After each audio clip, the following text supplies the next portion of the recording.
wife did. She got me registered for Wounded Warrior Project. Talking to somebody that would listen to me and understood my story helped me realize that it was time to change.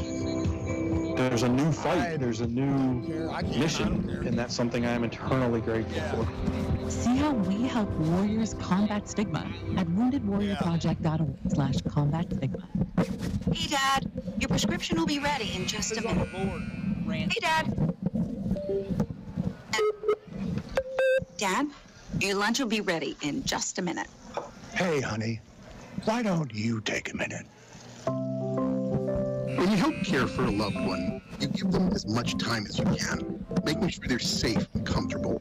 But it's just as important you take some time for yourself. At AARP, we can help with information and useful tips on how you can maintain a healthy life balance, well-being, and manage challenges in caring for a loved one. Because the better care you take of yourself, the better care you can provide for your loved one. Thanks, Dad. Thank you. You're there for them. We're here for you. Find free care guides to support you and your loved one at aarp.org/caregiving. That's aarp.org/caregiving. A public service announcement brought to you by AARP and the Ad Council. Catch the Cowboys right here on Z92, KMZE, Woodward. You have 5 minutes. Okay. How long? 5. 5. Yep, Okay. we're going to do sports, I think, here.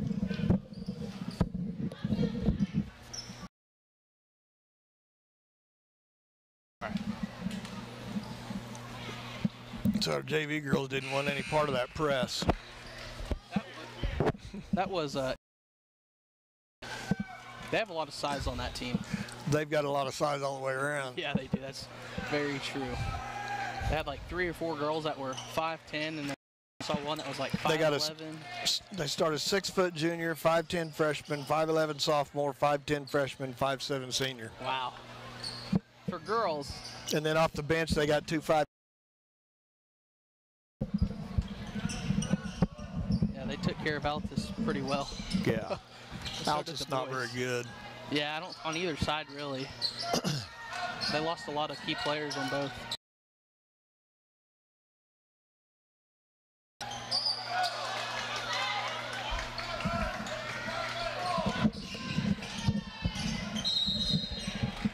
We're not live.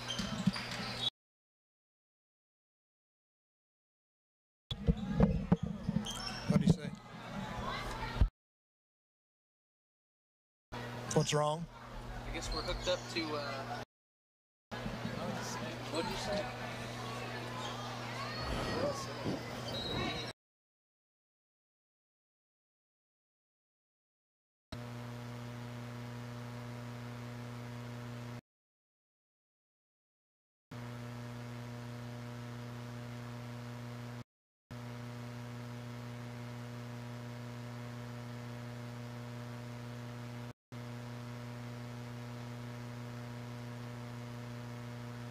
Okay, I'm back.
think who else? 5 seconds. Well, I went back and watched the film, and these are the 5 that started the other night.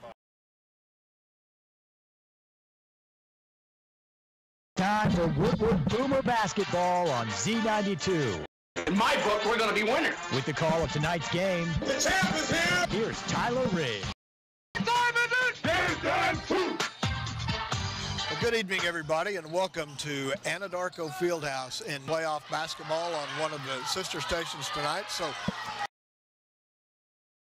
as we bring you these opening season games for the Boomers and Boomer ladies as we go, and coming up here in just a few minutes, we're winding down the third quarter of the JV boys game here, and the Anadarko leads at 46-36. But we'll be bringing in here in probably about 25 minutes is when the game's scheduled to go. And Dakota, long trip down here for the first game of the first opportunity for us to see the new look Boomers, and Anadarko Lady Warriors have one game under their belt already. So here tonight should be some pretty good action. This team is pretty solid as they won against Altus 84-37, which was a pretty good. This Anadarko squad right here brings some size to the table. Yeah, they do. They played well for them, but their leading scorer back from last year is a senior, Ashlyn Jackson. She's a 6-foot senior, and she's a 5'6" guard in a 6-foot body. The girl can just flat out play some basketball, and they've got some girls that complement her. There's going to be a big team. There's going to be a real challenge for the Boomers because they're going to start tonight a 6', 5'11" sophomore, 2 5'10" freshman, and then a 5'7" senior. So the size is going to be a big challenge for the Boomers here tonight. I feel like against that size, this Boomer team really brings a lot of speed, and girls like Briley Douglas Fisher, Jocelyn Trees, they can really get down the court. Others as well, like Lexi Mendel, can just really get into the basket. Going to see if this team can kind of slow down with that run kind of game, because I know some of that height can be slowing you down a little bit. You know, typically, and we saw it a lot last year with Coach Moore's first season, and there wouldn't be any reason to think it's going to change this year, but they're fast. They like to play with speed. They like to pressure you. You mentioned Briley Douglas Fisher and Jocelyn Treese, both seniors, but they're also going to be helped out by a couple other seniors on the floor. Riley Moore, who is a returning starter from last year, she'll step in and help a lot, both inside and out on the perimeter. You've got Keely Cope, who's a senior this year, got limited playing time last year. She'll have to step up and be a player this year. Lily Luckett got some pretty good playing time last year. She's a senior, and she will be, I anticipate, I haven't talked to Coach Moore, but anticipate that she'll be one of the starters. But, you know, besides Mendel and Luckett and Treese and Douglas Fisher and those, and Riley Moore, you've got some girls that are going to have to step up, that some during softball season, that are going to have to step up and do a job tonight. And I'm talking about Bailey Nelson and Katie Mills. Those two are going to have to step up and provide some good support. You know, we got to see Bailey Nelson, as you talked about, in softball. It seems like she's going to be one of those athletes that you just take one look at and you can say, oh, wow, this athlete's really going to progress in almost every sport that they play at. Yeah,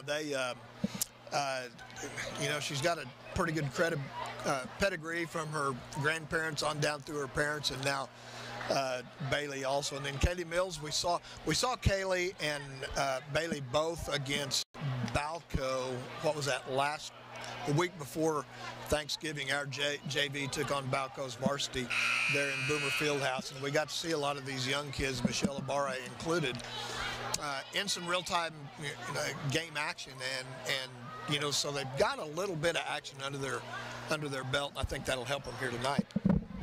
It seems like this team from last year, you take a look at your leading scorer, Thessaly Pfeiffer, and I know that you were mentioning those players that are going to have to step up. I'm kind of curious to see who's going to be our leader out here tonight and kind of just finding that player that kind of gets it done on the court, kind of like Thessaly did. I have a feeling that could either be possibly Briley Douglas Fisher. There's another one, Jocelyn Treese, Riley Moore, like you talked about. But really, I think tonight we're going to try to find that key piece in our offense for our season. Yeah, you're going to have to find somebody that's going to step up and be the man, so to speak.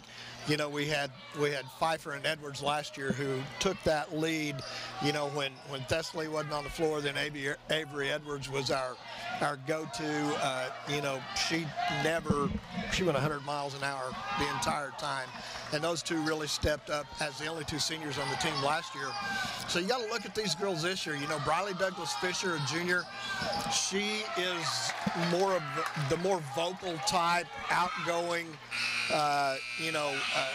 really vocal and trying to keep the girls fired up all the time. I think Riley Moore and Jocelyn Treese are more of a leader by example rather than being a vocal leader. So you need both of those, and I think all three of those girls are going to be important in how the team reacts here tonight. But you're right, one of those is going to have to step up and take over, and be the lead. And you were talking about Thessaly Pfeiffer there and Avery Edwards. Talked to Coach Moore on Wednesday during the coaches show. Coach Moore said that this team has lost a big part in the defense.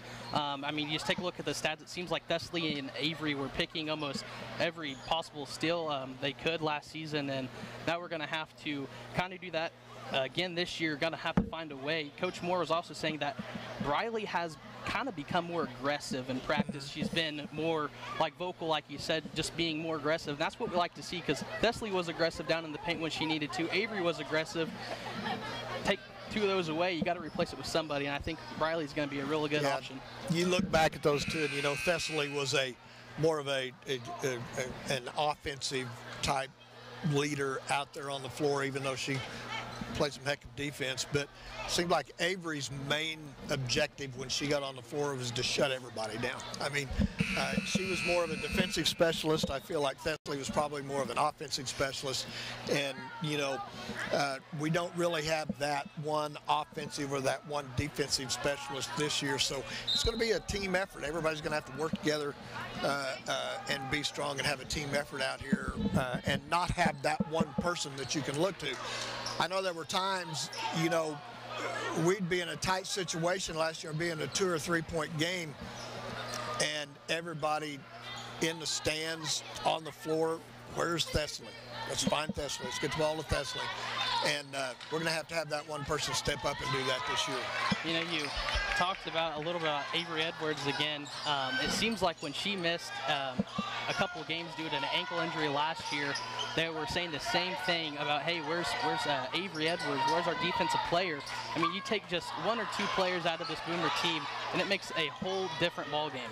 Well, and, we've talked about a couple of these girls, and ones that we haven't really talked about a lot about yet are Keely Cope and Lexi Mendel.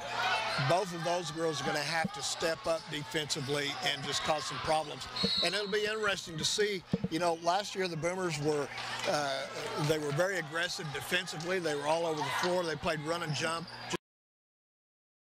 in the backcourt, and teams had trouble getting the ball up court against them. It'll be interesting to see. Now, in a team like Anadarko tonight, who is so much bigger than we are, they have an opportunity to be able and see the floor where, they've got a 6 foot and a 5'11" and a couple of 5'9" and a couple others at 5'8". So, it's going to jump or that full court pressure against a team that can throw over the top against us. Also going to have to be very patient with this Boomer team. Coach Moore's going to have to be patient as well, as could go wrong, but also things that could go positive as well. So really going to have to make sure this team is being patient to minimize turnovers, especially against a team like Anadarko. They're going to take advantage. If you got to watch any of the film from the Altus game, Altus didn't want any part of that pressure, and they turned the ball over you know, they got to the point where, you know, they just felt like they didn't want to do any of that. And, you know, the Boomers are going to We'll take a break here. We'll come back in just a minute with more of our pregame show. You're listening to Boomer Basketball. Get the tire that will see you through the cold and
Fieldhouse on the campus of Anadarko High School. I'm Ron Sunderland along with Dakota Wagner, and we are very excited to bring you the opening game action for the Boomers and Lady Boomers here this evening. The ladies will face off against the Anadarko Lady Warriors coming up in probably about 12 to 15 minutes here this evening. So let's talk about this Anadarko team a little bit, Dakota. Kurt Graham was at Carnegie for years and years and years, very successful there, and comes over here to Anadarko and just kind of steps it up and brings that offensive style of ball that he likes so well here to Anadarko. So Anadarko, but anyway, they were 19-8 last year. Big wins, and they had some games probably that they should have won that they didn't, but they were 9-8 last year. They made it to the area, got beat by number 14 Ulagatulala in the regional, and then in the losers bracket area tournament game they lost to number 19. This is a team that is going to be they've got some young players on the team, but these are kids together since they were like in the 5th grade, and they're very athletic. They're very quick. They're strong. You know, the Jackson girl plays strong inside. Tasia Hightower is really tough on the block in there, and then you've got Saldana and Walker handling the ball out front. So it's going to be a daunting task here for the Boomers. You know, like we talked about, they opened up against Altus, and correction, it was actually a 53-16 win. But the last time these two teams met was back in 2021, if I'm not mistaken, where Anadarko was ranked #1 in the state, and they won this game 84-37. And so some of these girls, I think that were freshmen, are on the senior team now, so they've experienced maybe a little bit of this Woodward team, may have forgot a little bit about them. But I feel like you said, they're young. Some of them are young. Some of them still know the game. They have that. It's just what we got to do to stop them is what we're going to have to figure out. Yeah, and on the other side for the Boomers, we're going to have what I believe 4 seniors, a couple of juniors, a sophomore, and a couple of freshmen that are going to see the floor through the major part of the game. These are girls that Coach Moore has these girls, you know, operating like a family, and that's what you need when you get out here. And that's to my next point. You know, we're talking to Coach Moore, like I was saying on the coaches show, and she talked about how this team, compared to last year, is so much more engaged and so much more involved with each other, working with each other, and try to figure out their struggles out on the court. Yeah, and you know that's one thing that they have talked about and the girls have talked about is even though most of them are the same bunch of girls, now they've been together with this coaching staff for a year, they seem to have come together a little bit more as a family and as a team. And go ahead. I was going to say this season, you know, get a new coach over to the boys team from the girls team, assistant coach Kayla Gaines, and you replace it with Casey Jones. Just wanted to mention that out there as an updated assistant coach. I'll tell you, that guy's the real deal. If you've been around basketball in Northwest Oklahoma for any amount of time, you know the name of Casey Jones from Beaver and Visai and around, and he's been in the game and been very successful for many, many years. That's going to be a big addition to this team, and you can see when you watch practice and you go in there and watch them working during practice and during scrimmages and during the game the other night. Coach Jones has been a great addition to this bunch for the Boomers. You know, they were 15-12 last year. Yeah. And that was with, you know, only 2 seniors that last year. So a lot of girls coming back with a lot of experience on the floor. You talked about Casey Jones, the other assistant who will be here tonight because of some other duties that she had to attend to, but Lacey Wilson is also the other assistant who was on a state championship team, 2 state championship teams for the Boomers back in the 2000s, and was also an all-state soccer player for the Boomers. So, you know, there's quite, I know Coach Moore was on a couple of state championship teams back in high school, and then Coach Jones has been a part of a couple of those also. So the coaching staff is really gonna help out with these girls this year. Well, you like to see, you know, the success that they've had in their careers, but also the success that they can bring to this Woodward team. I'll also like to just mention that since Coach Moore has taken over, it just seems like this Boomer family of basketball has just been so much more uplifted, so much more energized and ready to go. Yeah, that's true, and that's, you know, that's nothing against Coach Vetter, who was here for a couple of years before that. It's just the fact that Coach Moore grew up here, played here, has been a Woodward girl all her life. Same with Coach Wilson, and then Coach Jones has been around Northwest Oklahoma for a long time. You know, we talked about them being 15-12 last year. They lost to Elk City actually in the district tournament last year, and had to turn around to beat Clinton to advance to the regional tournament. And then in the regional tournament, they beat Blanchard, and then they got some revenge against Elk City. They came back and beat Elk City in the regional losers bracket finals to advance to the area tournament. And then they had to play number 19 Bristow. Boy, they played a heck of a game against Bristow. They came up on the short end of that in the area tournament. And I think they were very, very energized to be in the area tournament last year. And I know that's one of their goals coming up for this year. So first game of the season. We'll see what happens here in a little bit. We'll take another short break, and we'll be back with you here at Anadarko High School. This is Boomer Basketball on Z92. Did you know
To Anadarko High School here as we prepare for the first of the season action for these teams here this year. And you know, we've talked about a little bit about both teams so far, and let's look ahead a little bit to what we can kind of expect throughout the season as we move forward, and you know, just a few games ahead. First game here tonight, and it doesn't get any easier on Tuesday for either one of these teams, as on Tuesday we have to head down to Weatherford and take on two teams that are going to be ranked in the top 5 all season long in Class 4A, in the Weatherford Lady Eagles and the Weatherford Eagles, and then come back home on Thursday, and we're going to host the Compass Winter Classic there in Woodward, and that is the big school tournament that we'll have right there in Woodward starting next week. I mean, you talk about big schools for that tournament. That is a team where you look at that bracket, and I can't remember some of the teams off the top of my head, but I think there's teams like Glenpool in there for the girls, and then for the boys, there's a whole stack of very good it teams. Is. There's a private school in there that is bringing a 6-7 kid in during the game, and then Coach Vedder's going to be back with his Lubbock Roosevelt team, and I believe Kingfisher will be in the tournament. Altus, I think, will be in the tournament as Coach Whittemore brings his club back. So there'll be some good basketball at Boomer Fieldhouse coming up next week in the Compass Winter Classic.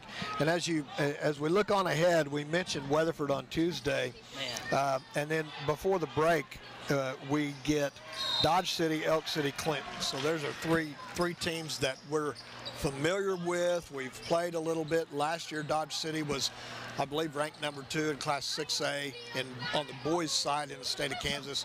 That was a tough game for us, and it'll be interesting to see how they graduated their top 6 players last year on the boys' side, so we'll see what they're like this year. But that's one of those where we get to travel to Dodge City, which and then Elk City and Clinton will come to Woodward before the break. So and as we look down through the rest of the year, some new teams on the schedule that we'll see. We'll also travel to Liberal, Kansas when we come back from the break. I believe that's the first game back from Christmas break. We always go to the Wheat Capital tournament over at Chisholm High School, and once again we'll be involved in that.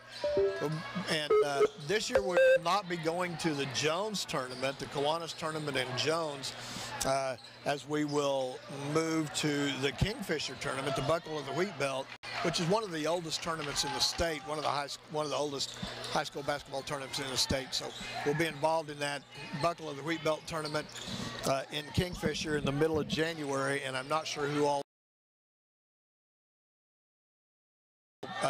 Another team that we'll see that Duncan, and we got a home and home against Duncan this year, so we get to make the long trip back down here to Duncan, but then they have to come up to Woodward too. So a good season, some good some good teams on the schedule, and you know, if both of these teams can put things together, hopefully they can come out with a successful season on the year. And like you were talking about,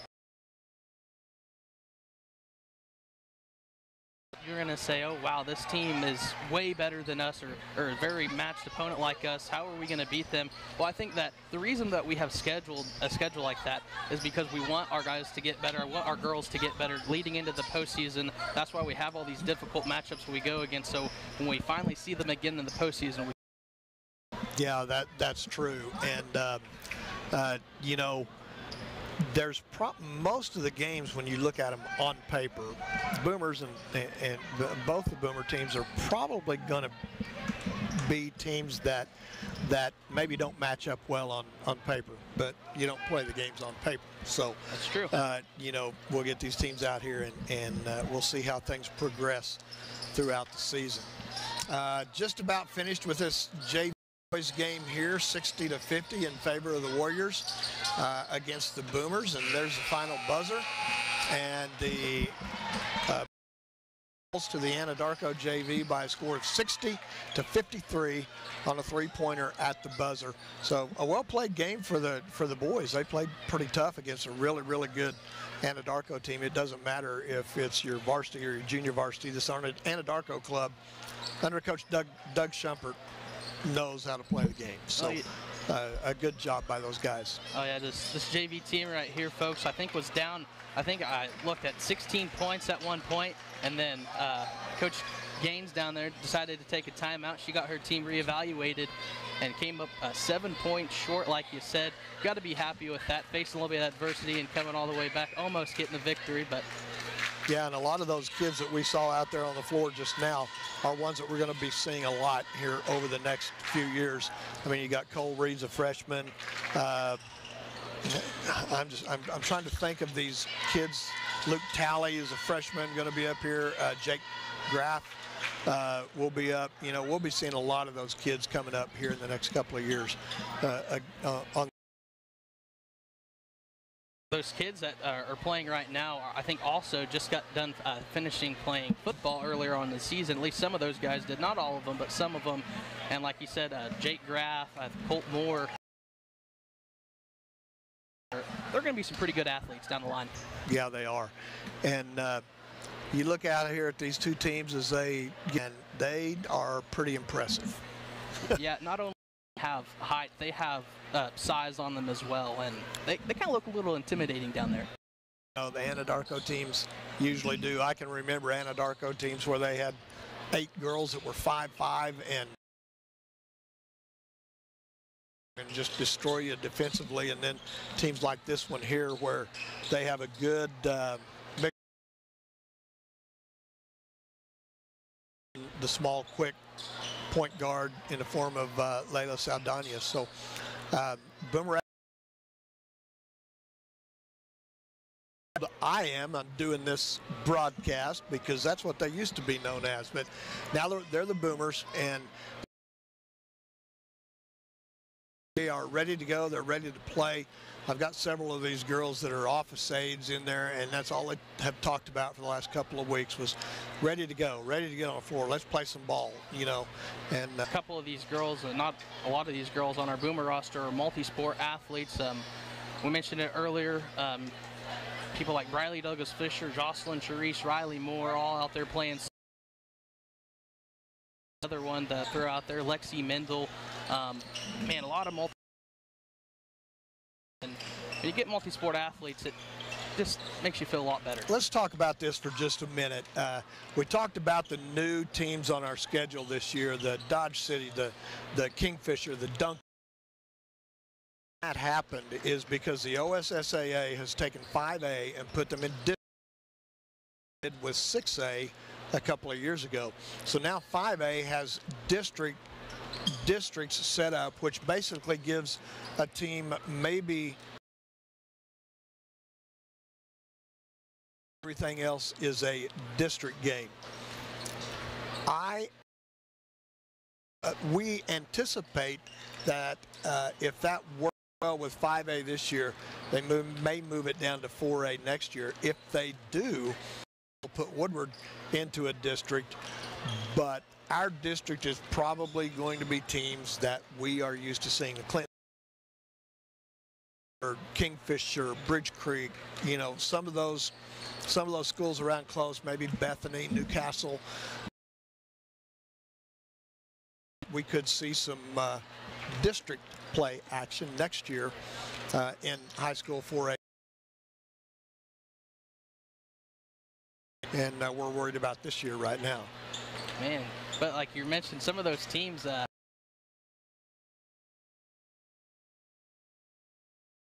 those are teams that are traditionally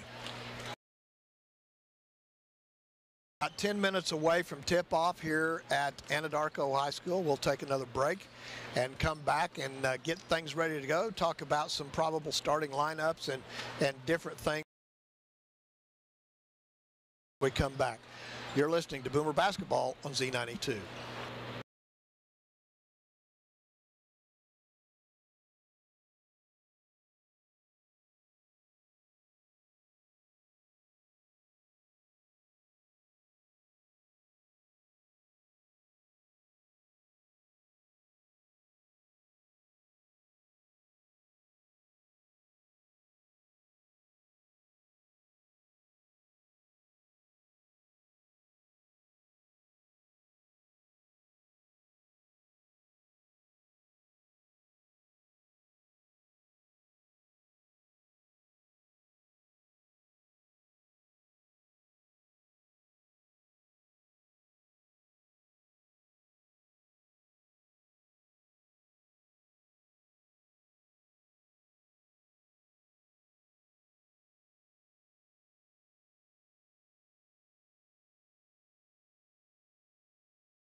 Warrior Fieldhouse. I'm Ron Sunderland.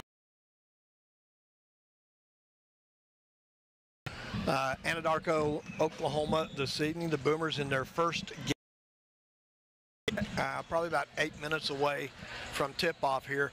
And, you know, as I look out,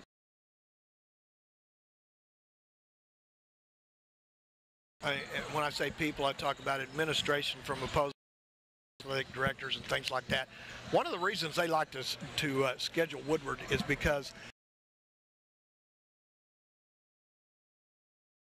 half-hour drive down here, and you know, we got a good following of over there on the other side, seated up, ready to go, and you know, it doesn't seem to matter we always have good support when we're on the road out of town, and that makes a big difference.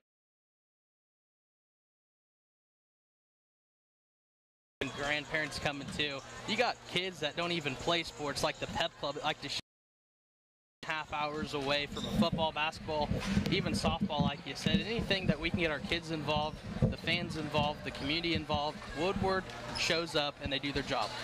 They do, and or in front of our crowd, and we have some passionate fans. Very way. We were down here, I think, maybe 3 or 4 years ago for a football scrimmage, and I think, let's see, 3 years ago, did Anadarko come to Woodward or?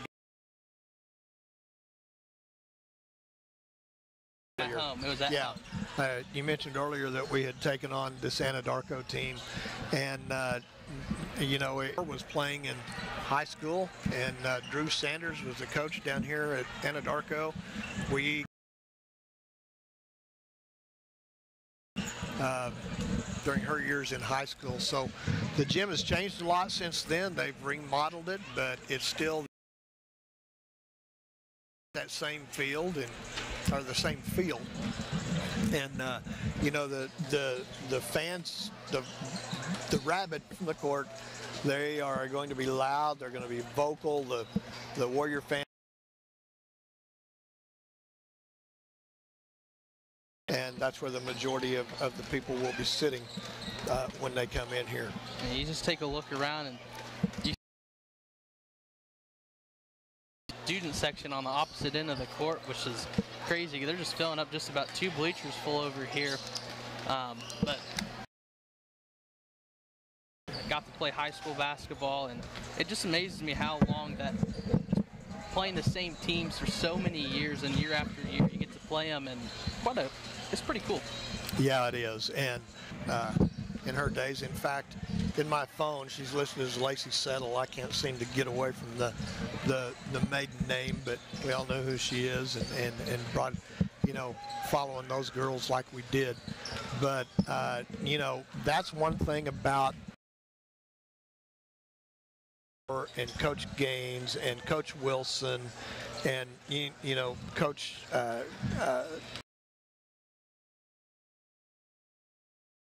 they're Boomers. They've been Boomers all their life. They played for the Boomers. They you know, they gain a lot of support. Kids buy in quickly because they know that their coaches care about them, and that really invested that into herself as once a Boomer, all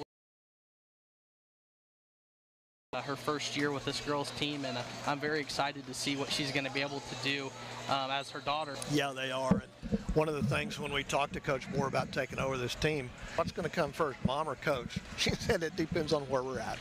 But you know,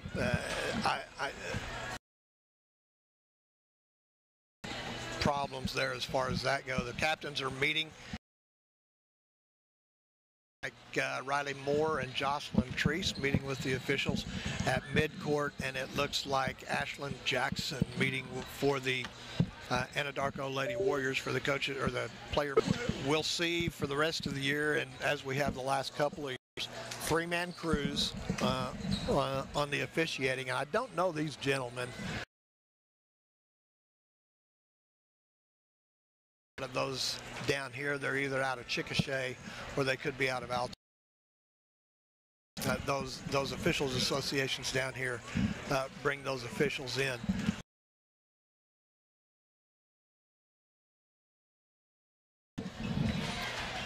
Trying to stretch things out here a little bit. We're about 2 minutes away from tip-off. We'll have a national anthem in just a few minutes. So anyway, you know, we've got TV on hand, and if you want to watch the game as well as listen, go to Boomer TV's channel on YouTube. That's youtube.com/BoomerTV, I think. But if you just search Boomer TV, once you get to YouTube TV or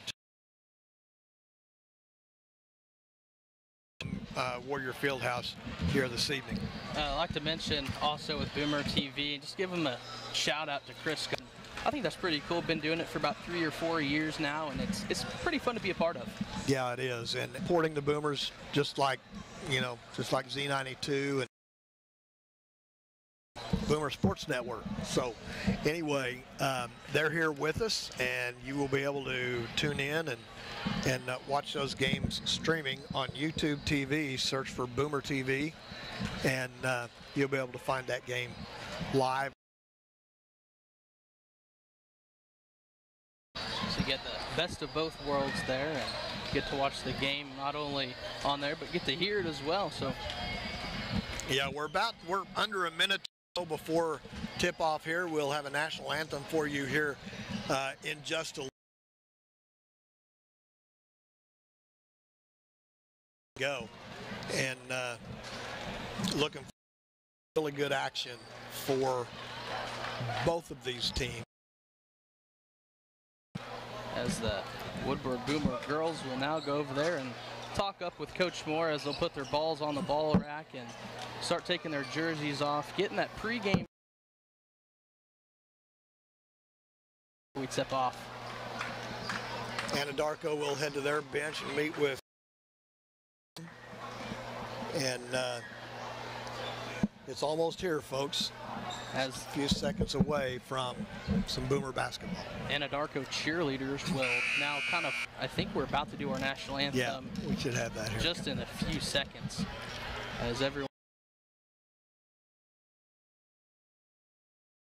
First Boomer game for you Boomer fans, but it's going to be the second one here for Anadarko. They're 1-0. Be on the road this season.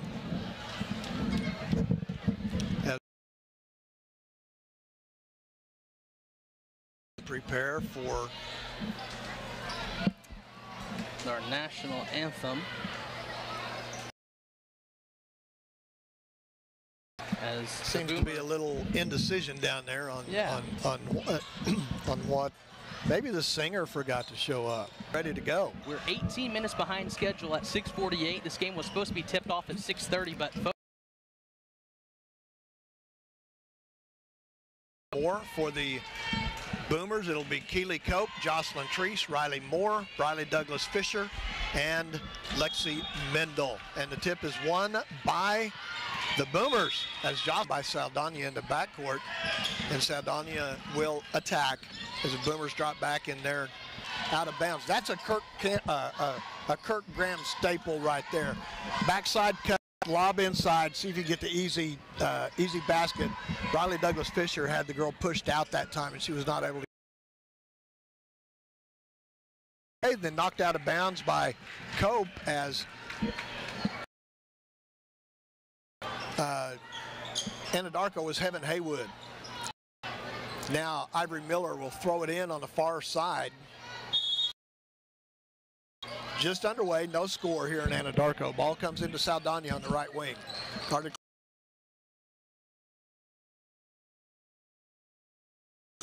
Now they go inside, top of the post for Josh, and throws it away on the far side.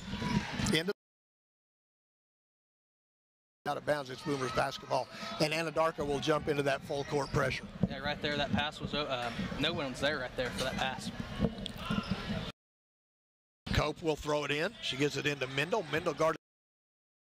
Now she gets through that. Doubled up on the far side in the corner.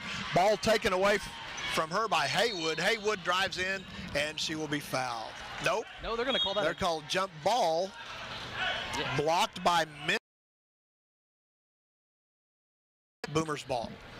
Cope to key it in. There she gets it into Treese. Treese covered heavily by Hightower. Now she steps through, gets it into the front. Three off the rim, no good. Rebound to Hightower.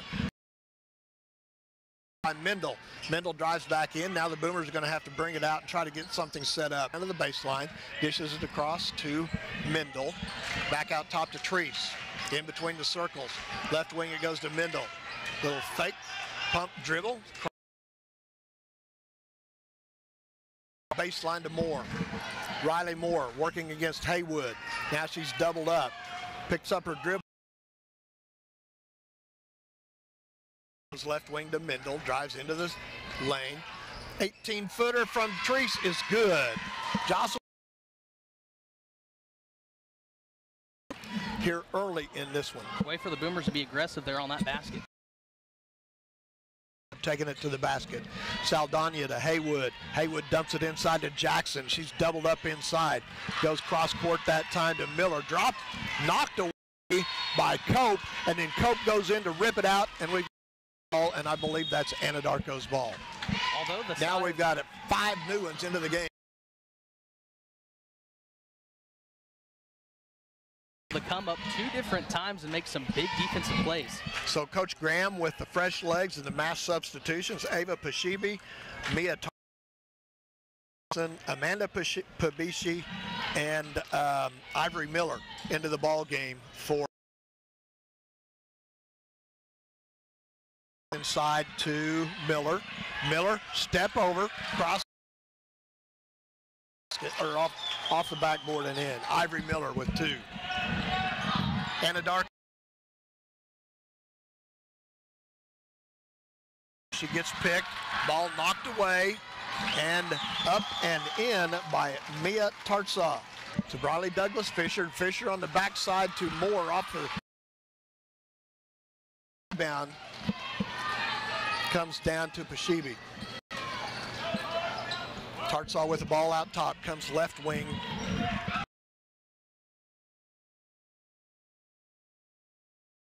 Drives down the left side. She got cut off on the bottom, tried to spin around and put it up. Shot was no good. And now a 3-pointer on the way from Mia Tartsaw. The long rebound, gets it out to Mendel, drives all the way down, layup, she's fouled.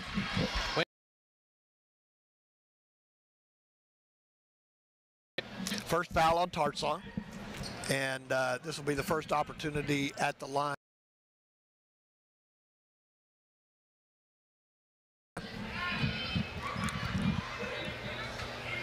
First shot rims in and out. 4-2 in favor of the Lady Warriors. Next shot's off the back of the rim. Rebound pulled down by Thomas. Dumps it down inside. Got the ball kicked out and picked up.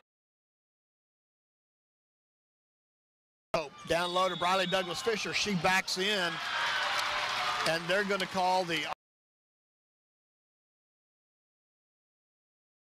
Fortunately, Anadarko Lady Warrior was able to get her feet set and get a charge there from Douglas Fisher. And now we have a timeout. Nope, it's a full timeout. And we'll take a short break, and we'll be back here at Anadarko. You're listening to Boomer Basketball.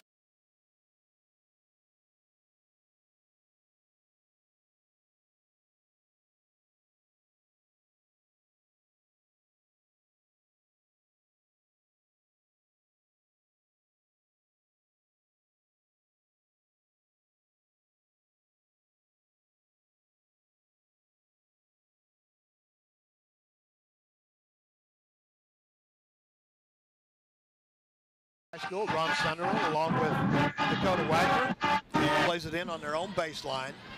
And the ball comes into Johnson. Brianna Johnson, left wing, dumps it in. The shot, ball's blocked partially by Douglas Fisher out of bounds, and it'll be the Lady Warriors ball. Good action here early, and then brings it across court. And has the ball knocked away out of bounds by Ava Powell for Anadarko. That will be Lanaya Williams. She's a 5'6" junior. Team's ball comes into Treese. Dishes it top of the key to Douglas Fisher. Drives to the basket. Didn't see who they called the foul on. I believe it was number 21, Ivory Miller. Second free throw off the back of the rebound for inside by Hightower. Called a jump ball, and possession is going to stick with Woodward, like you mentioned. Treese will key the ball in under our own back. Key it in again from the baseline. Boomers break, gets it into Moore. Grab at the basketball and just kind of slips out of her hands and off her knee. Babeshi brings the ball into the front court for the Lady Warriors. She dribbles right. Moore is fouled. Can't see the official's fingers down there, but I believe that's number 5. Yep, but she's pointing to it and kind of holding it, making sure that Meg got hacked up there.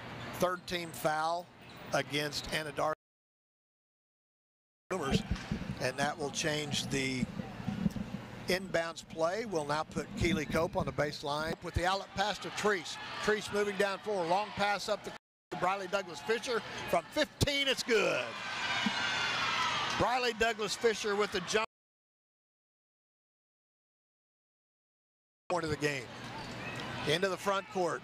Now dribbling towards on the outside to Lanaya Williams. Now ball's blocked by Ibarra. Picked up by Pabishi. They try to dump it inside to number 20 Walker, and is stolen away. Progression as she dives for that ball and forces a jump ball. Possession is going to stick with Anadarko. Yeah, and Michelle has playing a lot more intense, a lot more aggressive so far that we've seen her in the game. Ball comes into Walker, knocked away.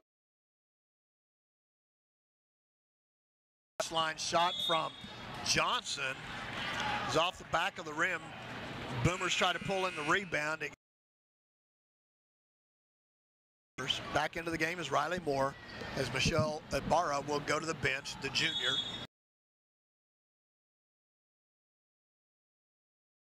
Down to Pabishi, 3-point the back of the rim, rebound Mendel. They read the call, comes up front, the 5'10" freshman is able to get back, knock the ball out of bounds. Boomers will play it in under their own basket. Williams will dish it off to Johnson. Johnson skip pass cross court to. Oh, they're calling timeout because sophomore. This is the one that got. She stepped up, goes to the top of the key to Pulaw. Pulaw dribbles left hand, and she will be fouled by Treese. Little touch foul, kind of a body foul from Jocelyn Treese. That'll be her first. And Anadarko will play their own basket. Near side is Walker. Dumps it inside.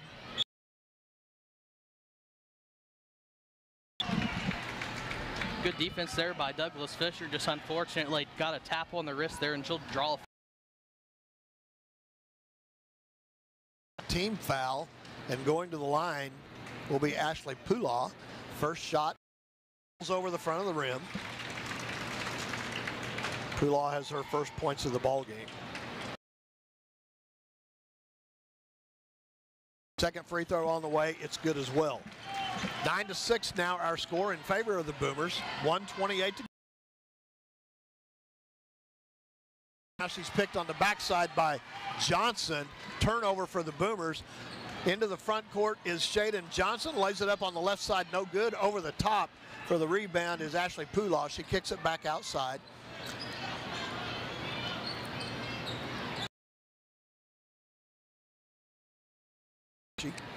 Pabishi will back out, and Anadarko will set up their 4 baseline defense or offense. Tries to go high, the ball's knocked away, and then the Boomers cannot grab a hold of it. It's knocked. Remains with Anadarko. Little bounce pass that had a little spin on it, and like you said, just goes right through 3. Away by Briley Douglas Fisher. Douglas Fisher across to Cope. Cope's pass away. It goes back down inside to Pulaw. Puts it up. No good. Rebound. We'll catch a break here and try to get opportunity to extend their lead. 39 seconds to go here in the first quarter by Lanaya Williams, and she picks up her first 2 points of the ball game. And the inbounds pass stolen by Anadarko. Comes on the near side to Pabishi. Dribble. Comes back across court now. Ponytail's in the way. Can't see the number. That's Williams. Back out top to Pabishi. Walk with the left-handed shot by Ashley Pula, who puts it up, and it's in. And that's the end of by 5. It was 9-4, and the Warriors went on a 6-point run and take a 10-9 lead here at the end of the first quarter. You're listening to Boomer Basketball on Z92. Get the tire that will see you through the cold and then some. The long-lasting all-season Michelin Cross Climate 2 tire. Because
Ron Sunderland along with Dakota Wagner. Boomers right in the middle of this. Boomers ball to start the second quarter, and Lexi Mendel has it on the right wing, has it not picked up by Treese, dumps it back inside to Mendel, who was trying to back in, and she kind of lost the handle. Try to get a shot up, but just unfortunately she traveled with it. And Anadarko now brings the ball into the front court. They still have their second bunch on the floor, and that is Shaden Walker out between the circles. Screen set on the far side by Pula. Now Pula has the ball, right wing. She goes to Walker. Back out top to Williams. Williams tries to put it up, and she will carry the ball. Turnover for the Lady Warriors. So the Boomers catch a break there on the defense. Yeah, they do. Another turnover, and down low to Pula. She tries to put the shot up. It's knocked away. Now pointer on the way, and it rattles in from Brianna Johnson. Her first points of the ball game gives the Lady Warriors lead.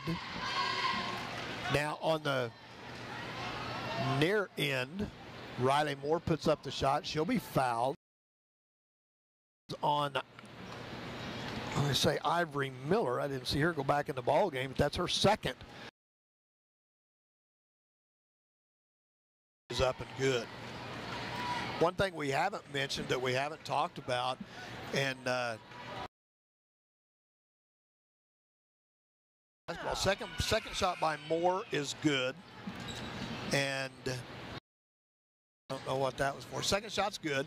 Draws the Boomers back within 3. It's 13-10.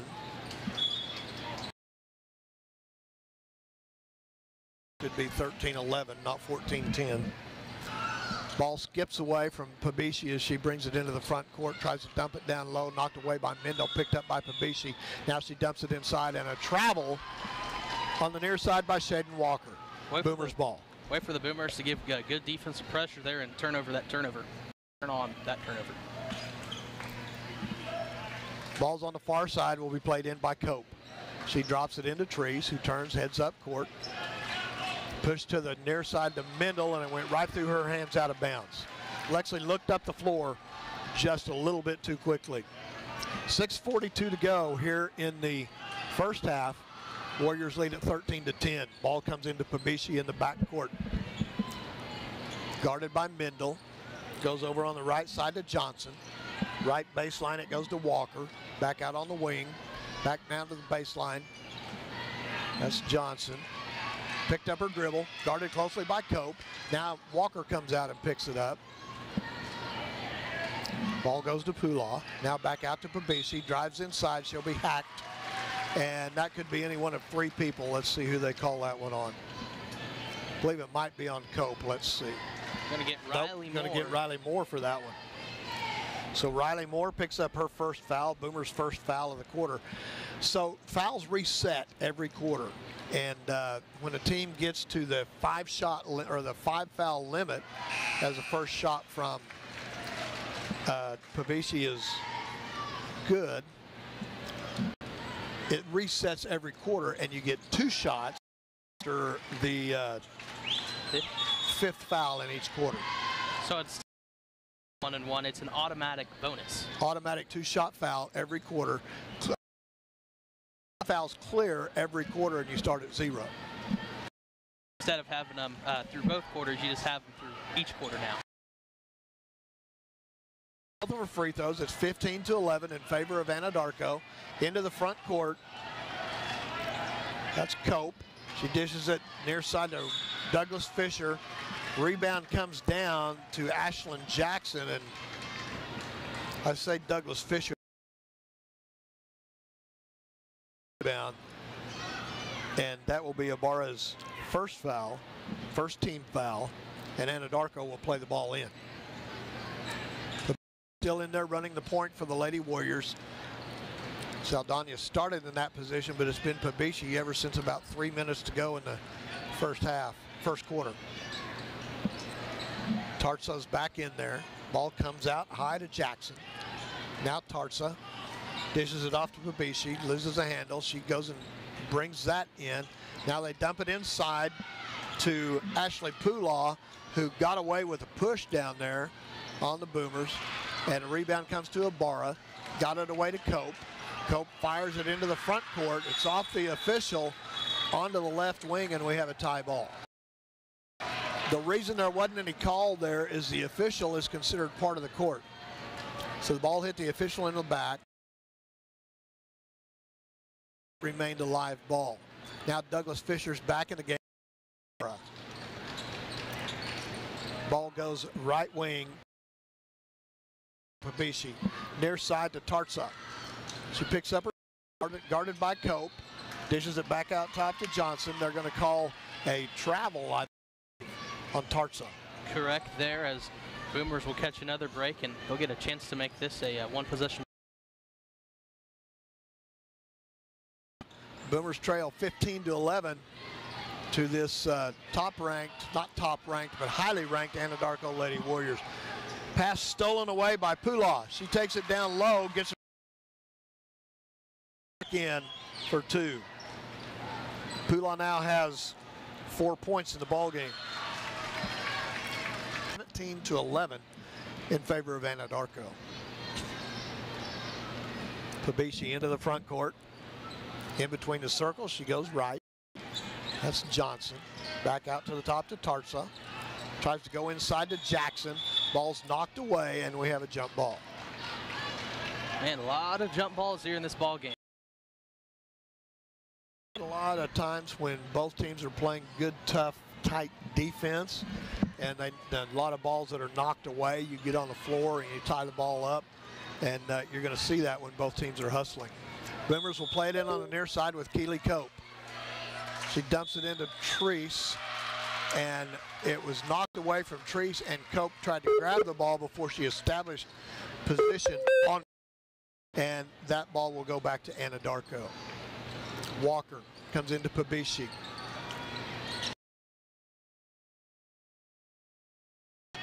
Top of the key to Tarsa. Back to Johnson, 3-pointer, back of the rim, rebound Mendel.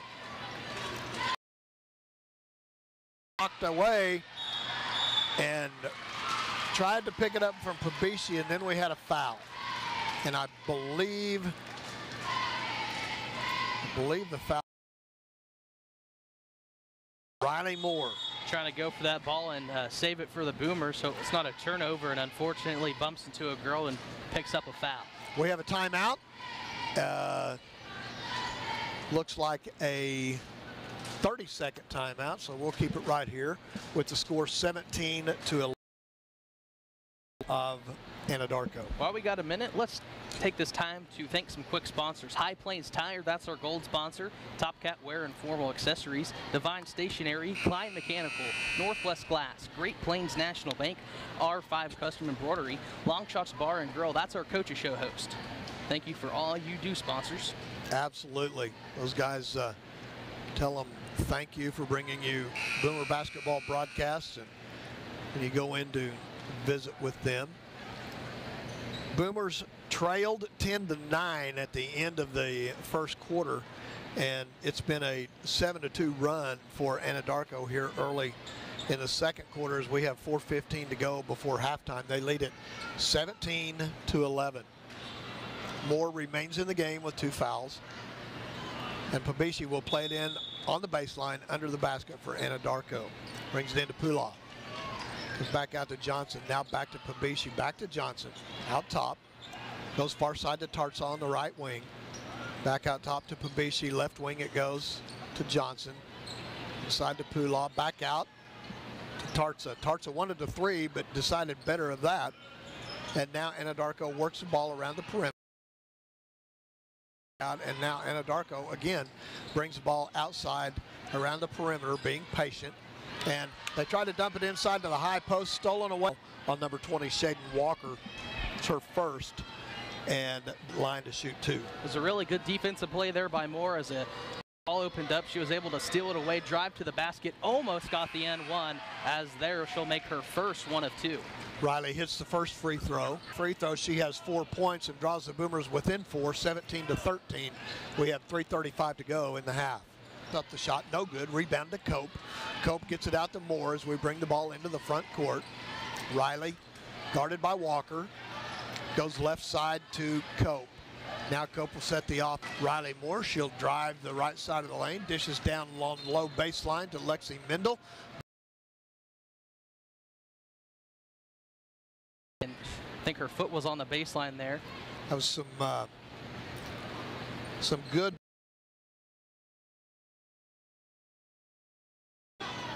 left free throw line extended. Right wing, Cope, 3-pointer on the way, no good. Rebound comes down to a man on the attack with 2:36 to go. Ball comes down to Douglas Fisher. She pulls up from 12. Now that was a dump pass and gets called for the foul. Yeah, she'll try to grab the ball over her opponent there, and like you said, unfortunately she's over the back and she'll pick up a foul. 4th team foul for the Boomers here in the second quarter. And into the game now for Anadarko will be Brianna Johnson. Riley Moore will come out, and Kaylee Mills, the freshman, will come in. Ball's out top now to Johnson. Dribbles to the right. High post it goes to Pula. Away, picked up by Walker. Now dishes to number 11. That's Pabishi. Out of bounds. Good recovery from the Boomers to save the backside basket. And offensive foul against Amanda Pabishi, the 5'9" sophomore for Anadarko. Her first foul. Left baseline, back out high to Cope. Cope chases it. She's in the corner. Now she comes near side to Treese. Treese takes it inside to Douglas Fisher, and she'll be side by Ashley Pula. Good job there driving it inside for Douglas Fisher. Foul. Correct. And that is the 4th team foul for Anadarko. Knocked out of bounds. And the Boomers will play it in under their own basket. Trailing by 4, 1:44 to go. Second 3-pointer and draws the Boomers within 1. Good patience. Anadarko into the front court. Walker drops it down low to Amanda Pabishi. Knocked away by Cope. Now they to Brianna Johnson. Johnson far side to Jackson. Back to Johnson inside. That is Ashley Pula. from Mendel, and they have a tie ball, and that will be Anadarko's possession. Wait for the Boomers to 17-16. Long pass comes into Pabishi out front. She goes back to Pula on the corner. Cross court to Jackson. Jackson back to Pabishi, top of the key. They take it down low, right wing. Shot, it's no good. And the rebound's pulled down by Kaylee Mills. Treese quickly into the front court. On the right baseline is Mendel. Back Cope. Cope looks inside. Now she'll dribble back. Tries to take it inside to Mendel. Tried to throw over the top, and the ball was picked away before they got Mendel with the foul. They're gonna get Jocelyn Charisse.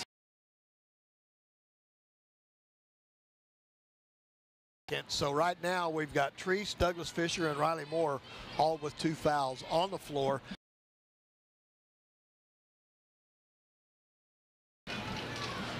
I'll find a number for you. That'll send Mia Tartza to the line to shoot 2. Tartza has 2. She made that one. 18-16 our score. Second free throw on the way. Off the rim. No good. Rebound to Treese. Timeout called by Coach Moore. Good timeout that time because Jocelyn was trapped in the corner as they brought the ball in. Well, no. They didn't get the timeout. They went ahead and called the foul before Coach Moore got the timeout. Foul will be on number 11, Amanda Pabishi. It's her second. Good break for the Boomers right there, and Treese will go to the line to shoot 2. I was going to say, I know Coach Moore probably wanted that timeout, but I think she would rather have Jocelyn at the line shooting these free throws, making this game a little bit closer, as Jocelyn will make that one. She'll make this a 1-point ball game, 18-17. 3 points now for Treese. Back into the game for Anadarko is Ashley Pula and Lanaya Williams. Riley Moore back in for Lexi Mendel. As mentioned, Treese, Douglas Fisher, and Mendel all have 2 fouls. Second free throw off the back of the rim, rebound by Tartza. Into the front court is Pabishi. In between the circles as Anadarko sets their defense with 20 seconds to go. Moore comes out high on hers as the Boomers have dropped back into a 3-2 zone out of their here with 10 seconds to go. Anadarko will start their final shot play. Right baseline. No good. Backside rebound picked up by Amanda Pabishi, and she puts it up and in. Game, and that will do it here at halftime. Boomers only trail by 3. It's 20-17 against this high-powered, high-offense team out of Anadarko. Boomers trail it 20-17, have played well in the first half. We'll come back with a halftime show in just a minute. You're listening to Boomer Basketball on Z92.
Halftime here of this first ball game.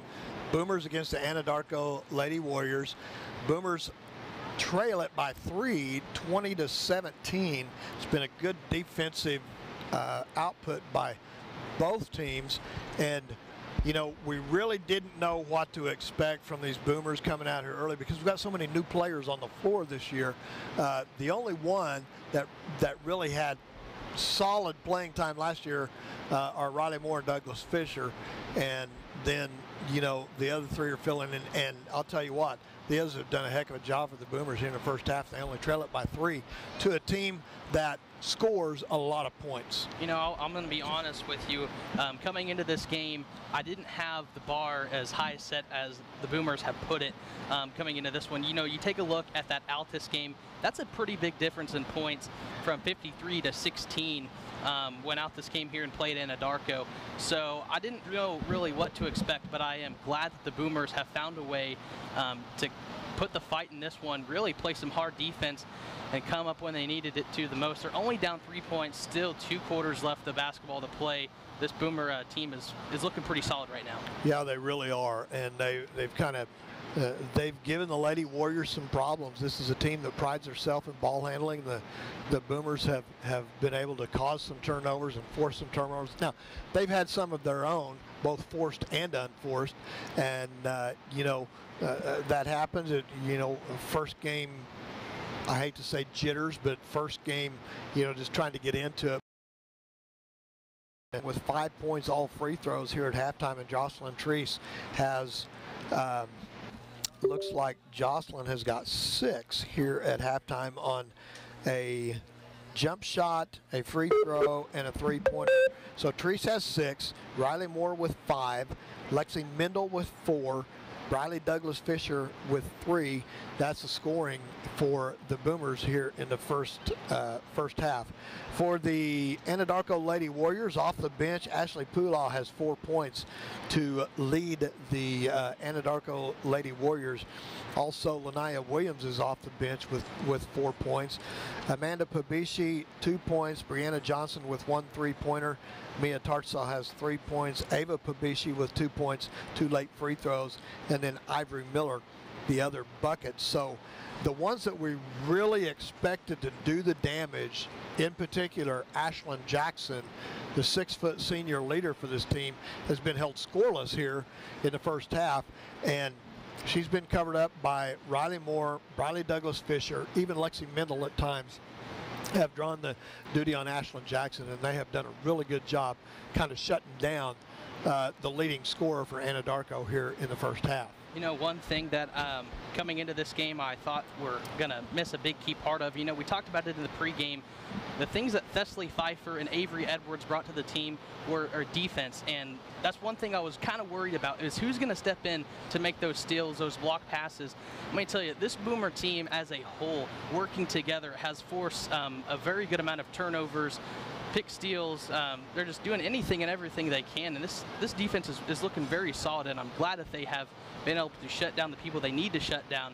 Coming into this out of the second half, they're going to have to continue to do that, and they're going to have to play a little bit more physical. Right, they are, and this is going to be a different look Boomer team than what we saw last year with Thessaly and Avery gone. This team is going, we've talked about it, but right now this team is hanging their hats on defense. Honestly, I don't feel like we have that one pure shooter like, you know, like a lot of teams. I mean, Thessaly was a pure shooter. She was. And I don't feel like we have a pure shooter right now. We could develop into that. I think Treese is probably really close to that point.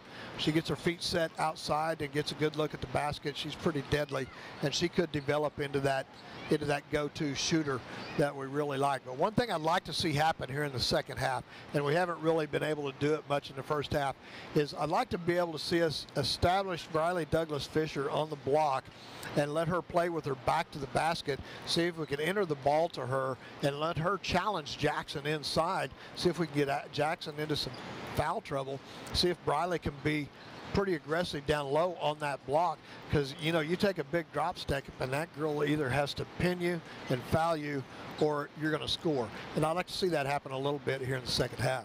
No, I like that. I like the way you think, because you're creating essentially a matchup that is a very good matchup, one-on-one against each other. But when you look at Briley Douglas Fisher, she may not be the tallest, but she has the size, she has the aggression, the aggressiveness to kind of do anything. And at the end of the day, if Briley Douglas Fisher wants to get it done against you, she can. And she will. And she's maybe 5'9" against the 6-foot Jackson. She's done a good job with that so far, but I think with her strength and her power, she can put Jackson where she wants to down there on the block if she becomes aggressive and starts to believe in herself a little bit, because Jackson, yeah, she's 6 feet tall, but she's rangy, she's lanky, you know, and I think Briley is probably a stronger player, and if we could dump the ball down inside, maybe get some easy bump shots from her. But also, you know, we've got to have some girls step up and decide that they're not afraid to shoot the ball. I mean, Jocelyn's taken a couple of shots, and Lexi Mendel has taken a couple of shots there. You know, Cope's game is not offense. We know that. We've known that. She's tough on defense, and she's shown that here, and also bringing the ball up court. So if we can get something established inside a little bit, then Anadarko won't be able to push their defense out as far as they have on the perimeter against the Boomers, and then maybe open things up from long range. If they do that, then maybe we can establish Douglas Fisher down low. Well, we have a minute. I'm going to thank some quick sponsors once again. High Plains Tire, that's our gold sponsor. Top Cat Wear and Formal Accessories. Divine Stationery, Klein Mechanical, Northwest Glass, Great Plains National Bank, R5 Custom Embroidery, Long Shots Bar and Grill. That's our Coaches Show host. 20-17 is our score here at halftime. We're just about ready to go. Boomers will have possession to start the second half down there in front of their home bench. And they've got to be coming out here feeling pretty good about themselves right now, because all we've heard talk about is Anadarko, their history, their tradition, their big girls, how well they play, how well they put the ball through the basket. And we've done a good job kind of shutting that down and holding with them here in the first half. And we've got to be able to do that in the second half. Let's take a quick break. We'll come back here at Anadarko High School. You are listening to Boomer Basketball on Z92.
As we come back to action here at Anadarko High School, Briley Douglas Fisher pulls down the rebound in front. and gets the putback to make the score 20-19 in favor of Anadarko. The Boomers pull within one, and then we thought we had a turnover, but the other official comes across and calls for a jump ball, and since the Boomers had possession, it'll be Anadarko's ball. Mass substitution with the starters back in now for Anadarko. This is the first time that we've seen this bunch on the floor since about 3 minutes to go in the first quarter. Out top is Haywood. She brings the ball right wing to Hightower, who lost it, then chased it down, gives it to Miller. Miller down on the baseline. She's going to be fouled by Briley Douglas Fisher. Third foul on Douglas Fisher as Haywood was trying to drive the baseline, and Douglas Fisher bodied up against her to stop her, and she got called for the foul. Out top it goes to Hightower, dumps it down low to Jackson. That's not Jackson, that's Miller. Miller puts it up, and she'll be fouled on the shot.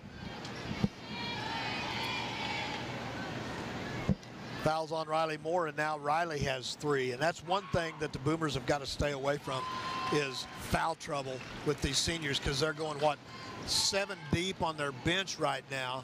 And with Riley Moore and Briley Douglas Fisher, your 2 big players in foul trouble, that could be really bad. Yep, she's going to have to kind of watch the way she rebounds and make sure she's not getting an over-the-back foul or anything like that, as Michelle Barr will now check into the game for Riley Moore, as she has 3 fouls and in foul trouble. So Ibarra will move to the inside, and Douglas Fisher will move to the wing. Ball inbounds. We have an offensive foul, and that's going to be against number 15, Heaven Haywood. Heaven Haywood with her first foul of the ball game gives the ball back to the Boomers, trailing by 2. Treese in the backcourt, guarded closely by Hightower. Into the front court now goes right wing to Cope. Cope down right baseline to Moore, and she'll be fouled by Jackson. I'm sorry, that's Ivory Miller. She's a 5'11" sophomore. As she was driving the baseline, Miller picked up her 3rd foul. Ball comes in deep, knocked away by Miller. And the ball remains with the Boomers. Douglas Fisher to play it in on the far side. Treese, deep right corner, dribbles to the middle. She's guarded by Hightower. Now goes Douglas Fisher, right wing, guarded by Miller. Right baseline to Cope. Left-handed dribble out to Treese for 3, top of the key, front of the rim. We got a foul underneath. We've got a foul on the floor underneath, and that will be on, is it 22? I want to say 25. 25, that will be Ashlyn Jackson. Puts an elbow into her and draws the foul. First foul on Jackson. It's the 4th team foul already here in the 3rd quarter. Cope has the ball knocked away into the backcourt. She'll chase it down, gets it to Jocelyn Treese, who's trapped in the corner. She steps across, and we have a timeout. Good timeout called from Coach Moore. We'll see if it's a 30-second or it's a 30. So we'll keep it right here and talk a little bit. Boomers come out much with the same attitude that they had, that they ended the first half with. You know, they were ahead 9-4, and then they trailed at halftime, or at the end of the first quarter, 10-9. They were outscored 11-7 in the second quarter, but they came back within 1 at the end of the first half, and now they've come out and they've kind of really stepped up. You can see their confidence growing every second that they're on the floor. You know, a lot of teams come out of the half, and it's either a make or break for them, and right now the Boomers are making it. They're making the comeback. They're only down 2 points, and it's still a lot of time left in this one. I've still got 5:55 here left in the 3rd quarter. 21-19 is our score with 5:55 to go. Boomers will play the ball in on the far side. Cope, as the Boomers set up, backcourt to Treese. Treese is guarded by, back into the ball game is Saldana, and the ball is off of Treese's leg, out of bounds. Anadarko's ball. Saldana into the front court, guarded by Cope. Left wing, it goes over there to Miller. Back to the top of the key is Jackson. Now 3-pointer on the way from Heaven Haywood.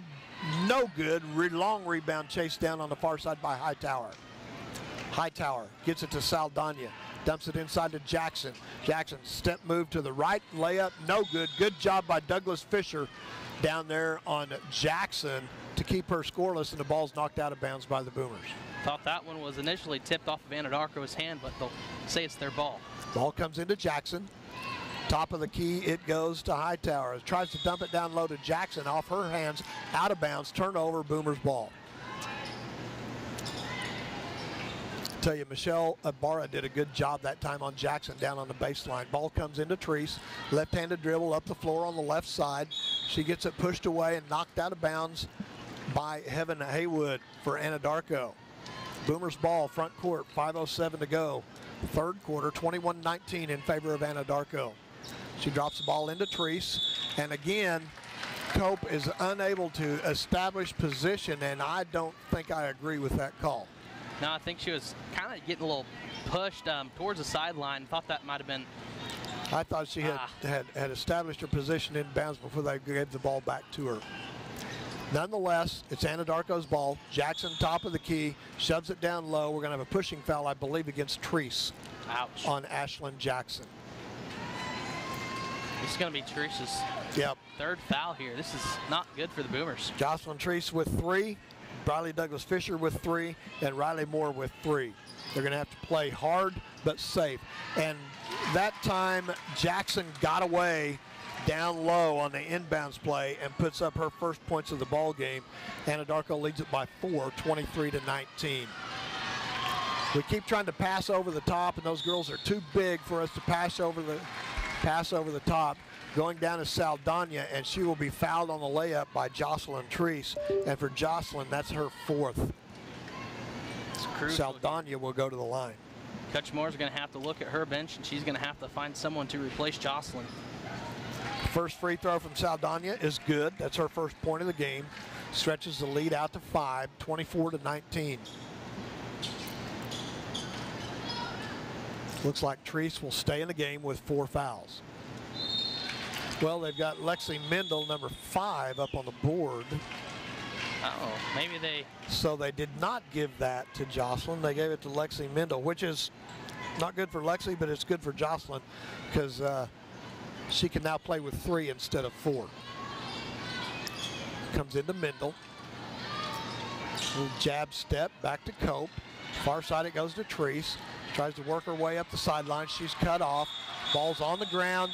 On the sideline, turnover, that's Anadarko. Treese got knocked down when she was double teamed on the far side, and the ball came down on the sideline, and that's Anadarko's ball. Coach Moore was looking for contact down there, but unfortunately she just doesn't get any. That was really physical play over there, and now we've got a bench warning against the Boomers.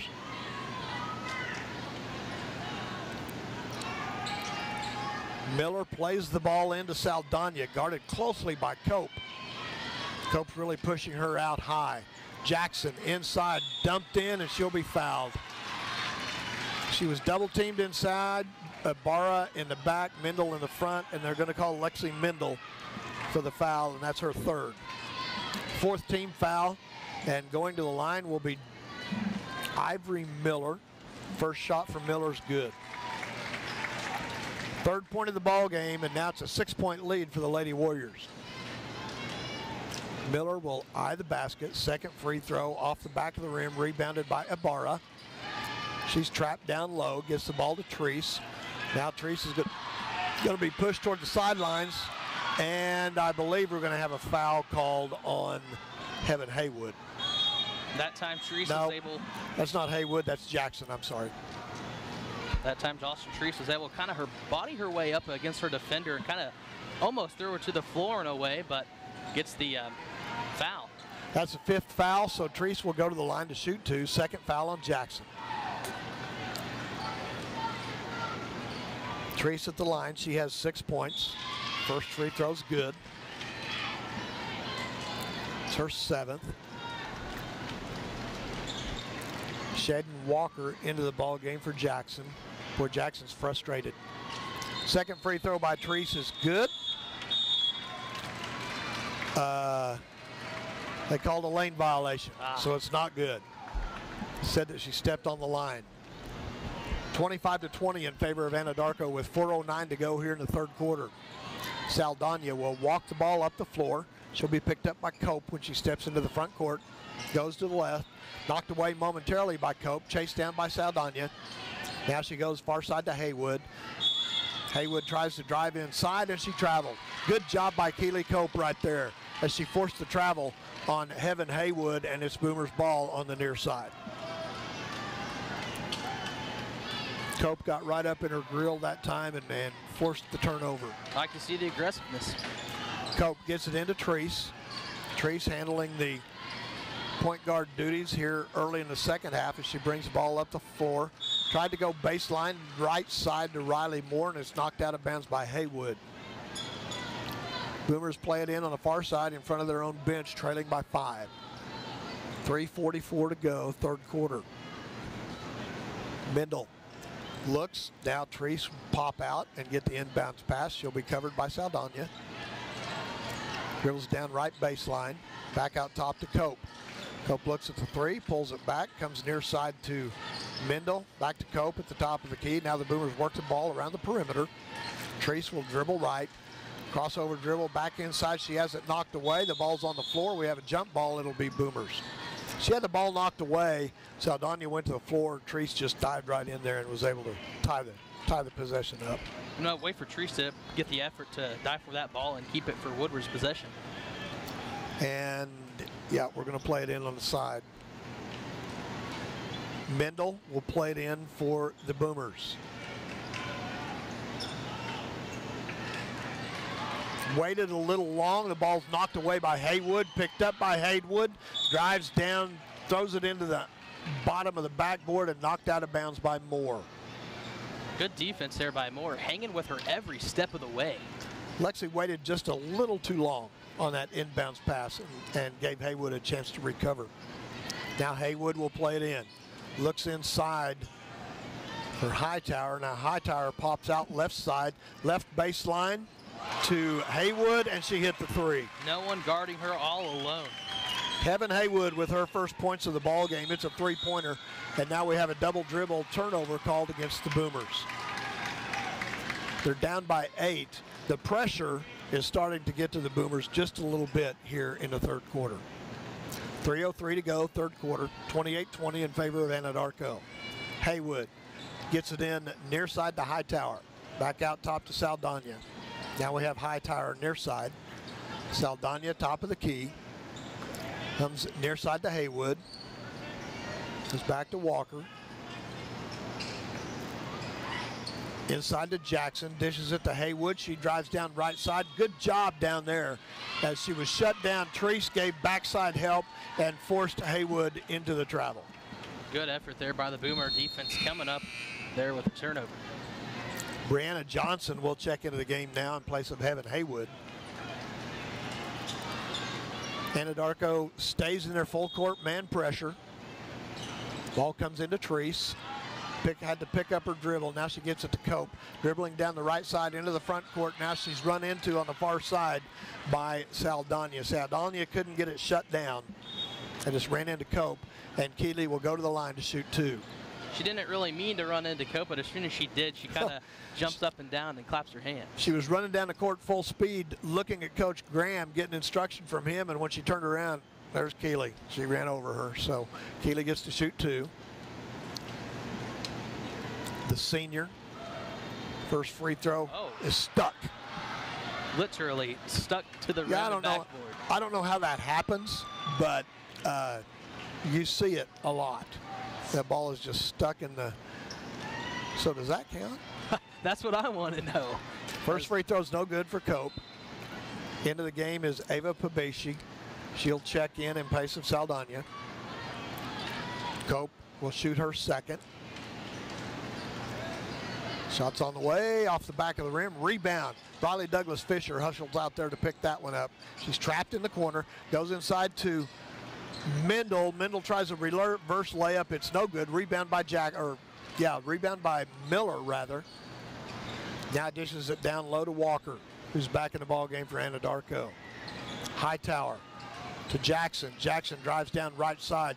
Good job by Riley Moore. Rebound from Riley Douglas Fisher. Up court to Lexi Mendel into the front court. Boomers on the attack. Now Lexi will pull it back out to Douglas Fisher. Keely Cope left wing, dribbles back to the top. Pass down low to Mendel on the right baseline. Tried to skip it back out to Jocelyn Treese. Knocked away on the far side by Pabishi, out of bounds. Back up off the bench is, that looks like Ashlyn Jackson checking back into the ball game in place of Ivory Miller. The 6-foot junior. Cope holds the ball over her head, goes to Treese by the sideline, right wing. Now free throw extended, now back to Cope, top of the wing. Mendel, skip pass to Treese, down low to Moore. It was good defense that time by Shaden Walker to shut Riley off, and Riley couldn't get the ball to fall through the basket. Rebound Anadarko, now it comes down. And on the other end, it looks like Cope is going to pick up the foul as Hightower drove to the basket. And Hightower will kind of push herself into Keely Cope and body her way up against her and draw the foul from her. For Cope, that's her first. And team fouls are in excess of 5. First free throw off the back of the rim from Hightower. It's an 8-point lead. It's been there for a couple of minutes of clock time as things have tightened up a little bit here late in the third quarter. Second free throw's on the way, off the back of the rim. Up high for the rebound is Shaden Walker. Gets it near side and knocked out of bounds. The entry pass is knocked out of bounds by Lexi Mendel. Johnson will play it in. Brings into Hightower. Back to Pabishi. Goes inside to Jackson. Spins. Tries to put up the left-handed shot. She'll be fouled by Treese. Treese trying to go straight up with that one and not trying to draw any contact, but her opponent will body her way up once again and draw the foul. 4 fouls on Jocelyn, and Ashlyn Jackson will go to the line. Jackson's been held to 2 points in this game. First free throw is good.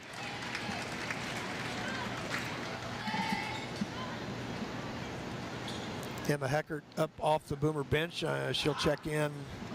Nope, that's Kaylee Mills, rather. Second free throw from Jackson is good. Mills will check in for Treese, who goes to the bench with 4 fouls. Boomers play it in. Cope has it knocked away. Dumps it down low to Johnson. Now they try to get it down to Jackson. Jackson can't do anything with it. Comes back out to Johnson. She takes it inside to Jackson. Top of the key. It goes. Three-pointer on the way from Brianna Johnson. No good. Out of bounds. Boomers ball. Wait for the Boomers. Slow one. That one got out of bounds, and then Anadarko tried to get it back into bounds, but she was unable to do so. Looks like Ivory Miller, Heaven Haywood, and trying to see who the other one was that came back in. Shaden Walker back in the game. Oh, wow. Interesting. Got a break there, trying to play the ball in, and it was off the Boomers, but the official said it was off Anadarko. 30-20 is our score. Under a minute to go, third quarter. Comes into Mendel, dribbling down the right side. Long pass ahead to Moore. Moore goes in from the right side, and she'll be fouled. That's what the Boomers needed, was some contact. Riley Moore didn't get the best shot up there, but hey, she did get a shot up, and she is going to the line. Ashlyn Jackson with her third. As Riley Moore was going into the basket, Jackson came from behind and fouled her. The Anadarko fans didn't like it, but Moore's first free throw is good. Riley has 6 in the ball game, all free throws. And she will now shoot her second. That one's also good. Riley Moore with 7 points. It's a 30-22 lead for Anadarko. And then Walker tries to bring the ball up the court. She's fouled from behind by Keely Cope. Keely Cope really didn't mean to get too close to her, but she was coming so fast there wasn't really any other way Keely Cope could go, and so unfortunately she's going to pick up her second foul. Yep, second foul on Cope. I believe that's Walker at the line. The 5'10 freshman, first free throw, Off the square, it's good. First point of the ball game for the freshman Walker.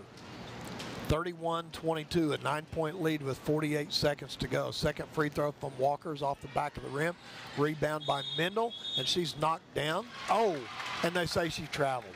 She was knocked down from behind by Jackson, and they called a travel on Mendel. She had a person in front of her and a person behind her. That's an interesting call there. Anadarko will play the ball in under their own basket. Comes into Saldana. Back to the corner, three-pointer on the way from Haywood, no good. Rebound from Ivory Miller, and the putback is good from Miller. Miller has 5, and they've stretched the lead out to 11, and now the ball knocked away, picked up by Saldana, and then she's fouled from behind. And I believe it's Mendel. Let's see. Yep, the foul's on Lexi Mendel. She just picked up her 4th. So now we have Treese and Mendel. Well, Treese is on the bench with 4. Mendel's on the floor with 4. And at the line is Saldana. First free throw, front of the rim, no good.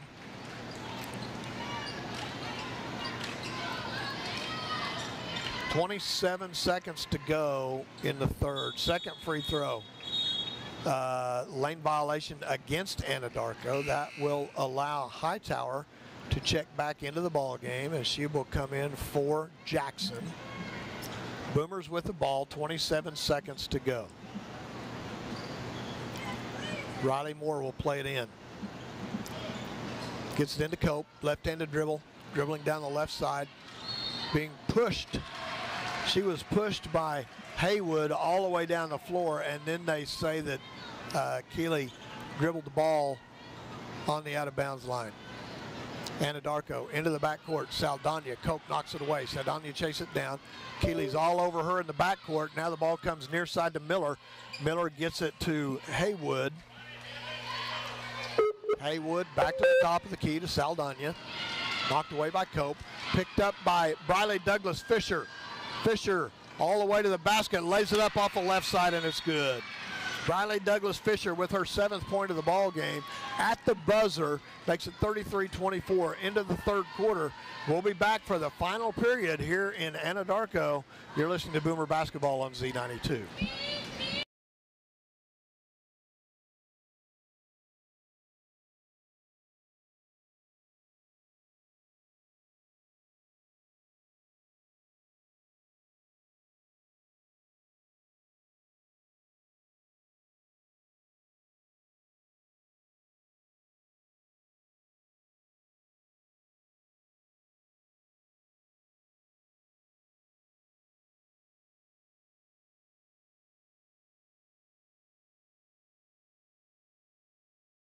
At the park.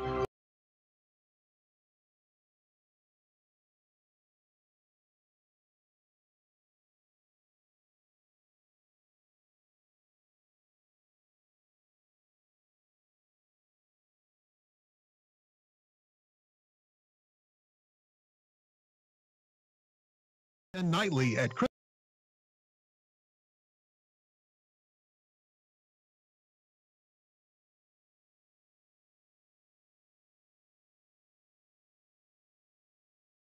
stanza of this opening ball game of the 23-24 season for the Boomers, and they trail Anadarko right now 33-24 as we moved into the fourth quarter. I'm Ron Sunderland along with Dakota Wagner, and we're bringing you action here, and we've got another game coming up after this one is over, but first things first as the Boomers try to battle their way back into this one here in the fourth quarter. And what the holdup here is, now we're ready to go. Miller plays it into Saldana as Anadarko has the first possession here in the fourth quarter. Saldana has been hounded all night by Cope. Tries to dump it inside. Nice job by Riley Moore to pick that one off. She drives all the way to the basket, lays it up. No good. Rebound pulled down by Treese. She was challenged at the basket. Treese got the rebound. Now it's Mendel, back to Cope, back to Treese, left wing, drives left baseline, pulls up from 10. Couldn't get the shot up, and she came down and traveled. She couldn't get the shot up and tried to look back out to get the pass back out to Douglas Fisher, and she couldn't find anybody. She traveled. Got another hold up here as the ref tying his shoe. Now we're ready. 9-point deficit for the Boomers. Need some Boomer magic here. 7:29 to go in the ball game. Out high on the left side is Walker. We have a foul. We have 3-second violation inside against, who's that over there? Looks like Hightower. So Boomers will have the ball. Opportunity to pull within 7 or 6. Treese, left-handed dribble, across the midcourt line. Goes to Cope, high left wing. Mendel high out in the corner on the right side. Dribbles down right baseline, pulls up. Right wing, tries to throw again over the top. It's knocked away and stolen by Anadarko. Saldana on the other end, layup is good. You know, we talked about these girls being so much taller than us, and it's really tough to throw over the top of a girl that's 4 inches taller than you. Treese tripped up on the far side, gets the ball to Douglas Fisher. She lays it up off the glass, no good. Rebound comes down to Ivory Miller, the 5'11" sophomore. Long pass down the floor to Haywood. And we're going to have Jocelyn Treese. Oh, Treese went down. I thought she went down kind of odd on the far side. You know, and she's had trouble with, if I'm not mistaken, not one knee, but both knees sometimes. So she really needs to kind of rest up there and let her have a break. Well, she wears that brace on her right knee. It looked like her right knee kind of buckled a little bit, but I don't think it looked like a serious, something that could be serious. So into the game for the Boomers is Kaylee Mills. Coach Moore's gone 6 deep on her bench, well, 7 deep on her bench with Kaylee Mills and Michelle Ibarra. Anadarko will play the ball in on the far side. Jocelyn's smiling over there on the bench, so hopefully that injury was just a tweak. Ball comes into Walker. Dribbles right side. Somebody lost a shoe. Now the ball goes into Saldana. 6-footer in front of the basket is good. Going to take an official timeout just so Kaylee Mills can get her shoe back on, and then we'll resume. Saldana's basket gives Anadarko their biggest lead of the ball game. It's 13. It's 37-24 with 6.5 to go. Kaylee will play the ball in off the baseline, trying to find an open player. She gives it to Mendel, right corner. Reverse dribble up the far sideline, picks up her dribble, now tries to pass it down the court, and stolen away by Miller. Miller shot up, no good. Rebound, Briley Douglas Fisher. She's looking for somebody to get the ball to in the front court. Passes it to the middle, stolen away by Haywood. Haywood has the ball knocked away by Cope, out of bounds. Again, Briley Douglas Fisher got a little ganged up on over on the far side and tried to get the ball in the middle of the floor. And Haywood was able to pick it up. Yeah, she was getting closed out there like you were saying, and she was looking for someone. Unfortunately, there was no one open. She shoots a pass down the middle, and he gets picked off. Wholesale substitution by Anadarko, gets it into Jackson. Front of the rim, it's off the front of the rim, no good. Rebound by Briley Douglas Fisher, and she's fouled. And foul's going to be on number 2. That's Brianna Johnson. Johnson's first.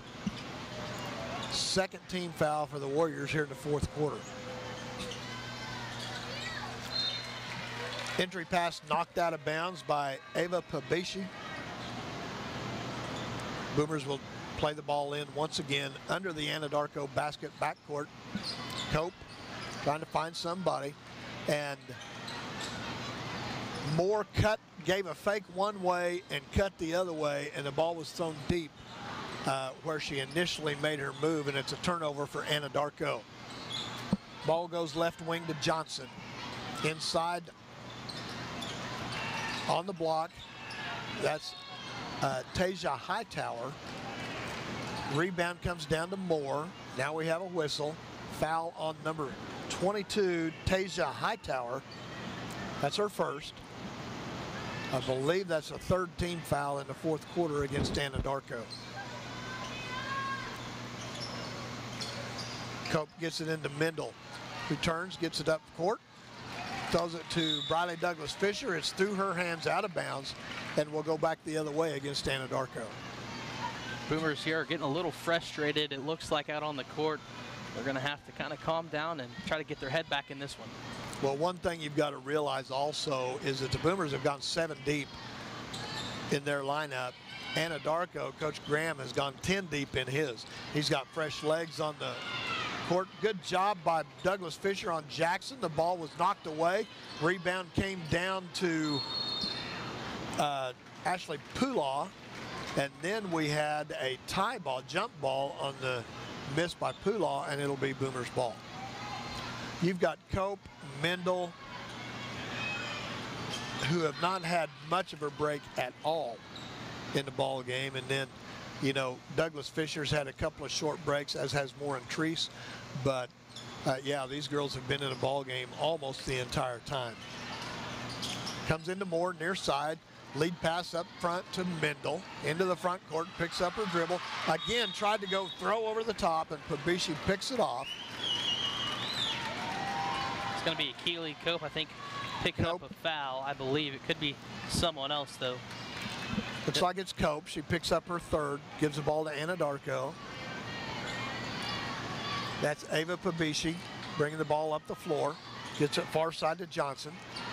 Now goes on the corner to Pabishi, or Johnson again. Now comes right wing to Jackson. She tries to throw it down low to Hightower. And they say we have a no touch, Boomer's ball. Miller back into the game for Jackson. Jackson's leading scorer has been frustrated tonight by those girls down low. She's only got 4 points in the ball game. Now the ball comes in, is knocked out of bounds. Nope, looks like we have a foul. It's going to be on Ashley Pulaw. That will be her second, I believe. Fourth team foul against Anadarko. Cope will play the ball in on the far side for the Boomers. Comes into Treese. Jocelyn looking for somebody. Now she'll dribble out with the left hand. Tries the lead pass up, and it's knocked away by Johnson. Stolen by Johnson, laid up by Johnson. And she has 5 in the game. And now we have a timeout called by Coach Moore. It's a 60-second timeout. We'll take it with her. We'll be back here at Warrior Fieldhouse in Anadarko in just a minute. You're listening to Boomer Basketball on Z92.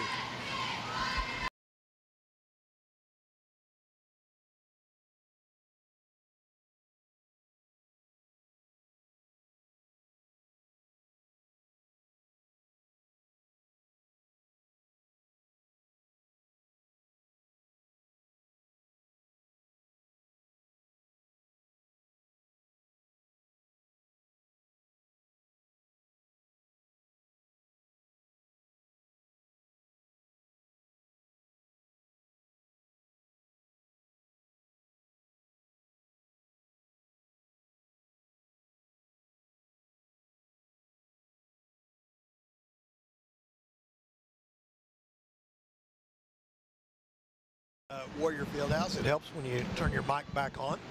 But we're back here in the fourth quarter. The Warriors have stretched their lead out to 15. And we were talking during the break that, you know, Boomers have been playing hard the entire ball game. And you're starting to see a little bit of fatigue down there as they've been working hard the entire ball game. And Anadarko has gone 10 deep on their bench. They've got fresh legs on the floor almost all the time. Ball comes up front to Treese, and she's hacked at midcourt by Ava Pabishi. There's a lot of whistles. Yeah. Ava Pabishi, first foul. And was that the 5th foul? I've got the 4th. No, Guess it was the 5th, as Jocelyn will go and shoot 2. First free throw from Jocelyn, front of the rim, back of the rim, and falls through. 8 points now for Treese. Second free throw's on the way. That was off the back of the rim. Douglas Fisher trying to pull in the rebound. She can't. Knocked out of bounds by Miller. This is an impressive Lady Warrior team. It is. Considering the youth, the youngsters that they've got on the floor all the time. Mendel, top of the key, comes to Cope, near side. Ball skips off her hands, out of bounds. Tries to reach back for it, but just doesn't quite have the arm length to bring it back inside. It's going to be back to Anadarko. Ball's played into Ava Pabishi. She goes left wing, far side to Johnson. She tries to punch it inside, knocked away by Mendel, picked up by Moore. She goes all the way to the other end, and she travels.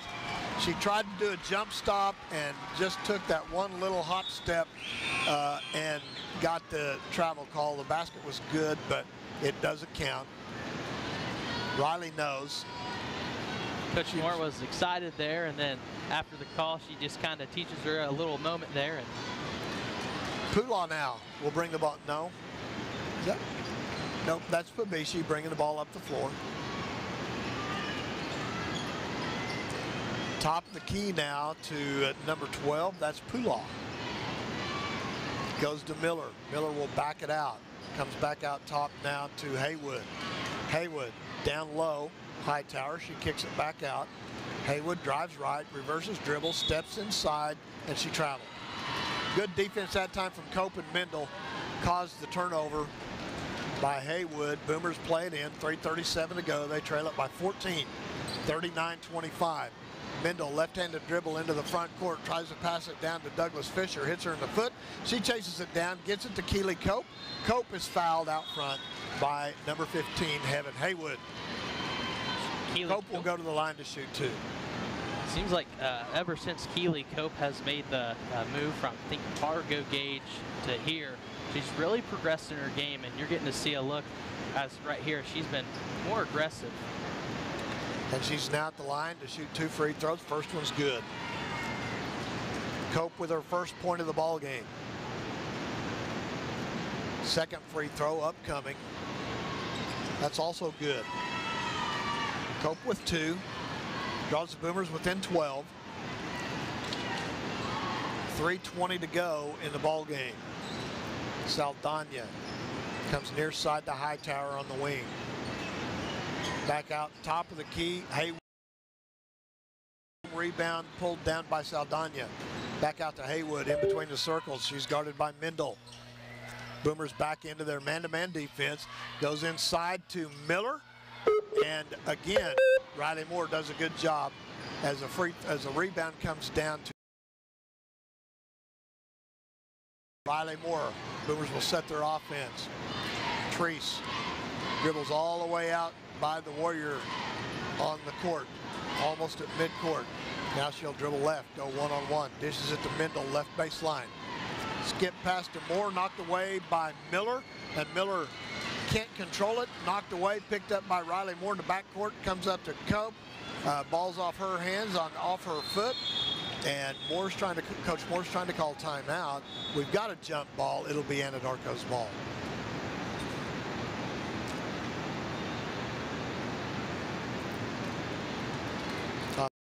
Coach Moore the timeout there for a second. That's up there. Shaden Walker checks in for Ivory Miller. Miller heads to the locker room.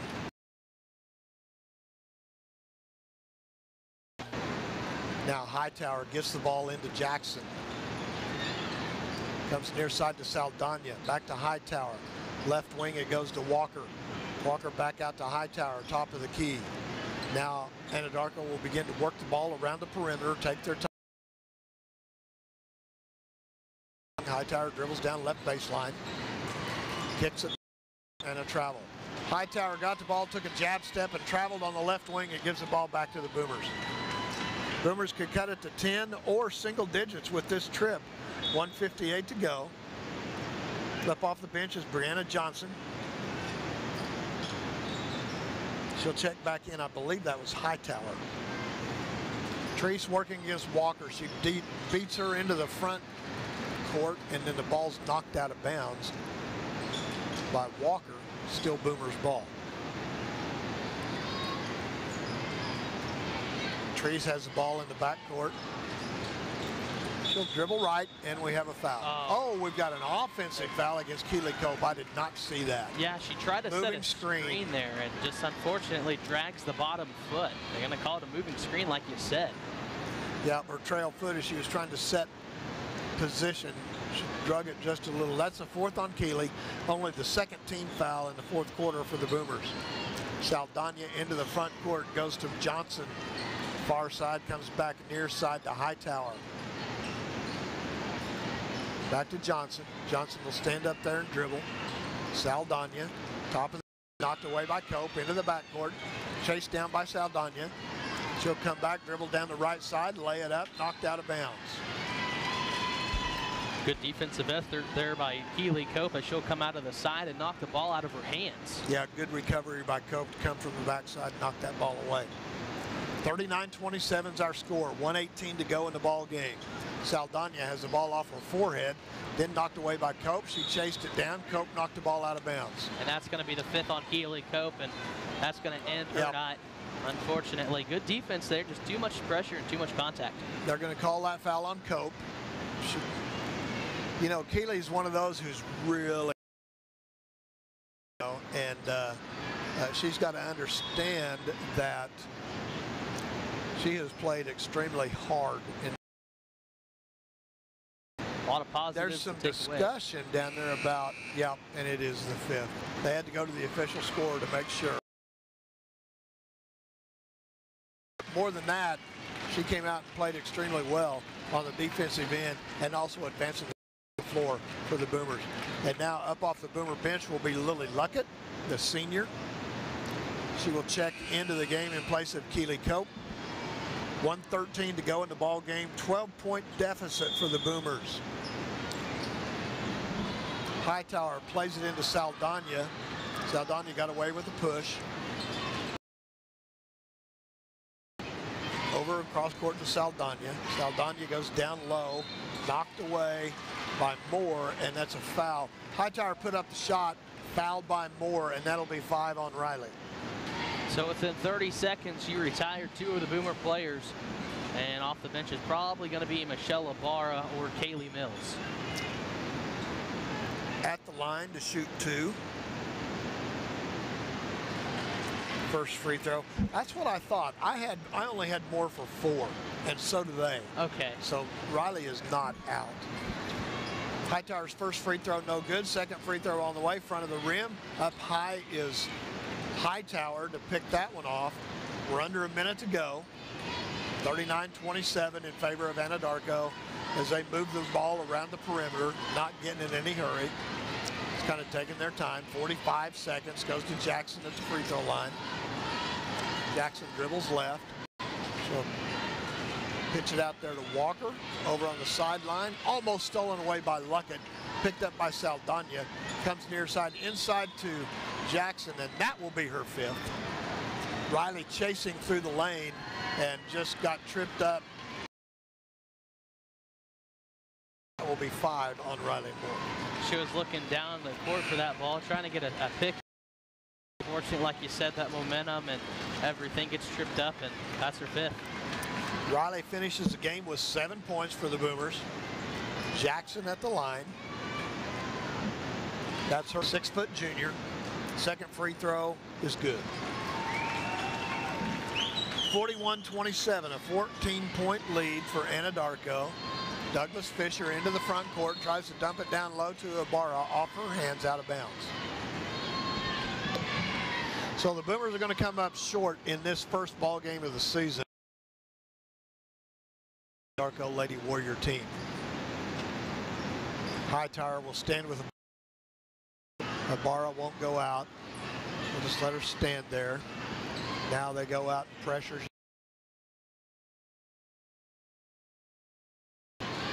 Over to Johnson, back to Saldana. And that will be the end of the ball game as the Boomers fall. But they played a good ball game, a tough ball game, and we'll come back and we'll talk more about that. Ball on Z92.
Anadarko, where the Boomers and Lady Warriors have just finished off the first game of the season for the Boomers, as they fall to 0-1 on the season as they take a 14-point loss to a really good Anadarko Lady Warrior team, who now steps in at 2-0 on the season.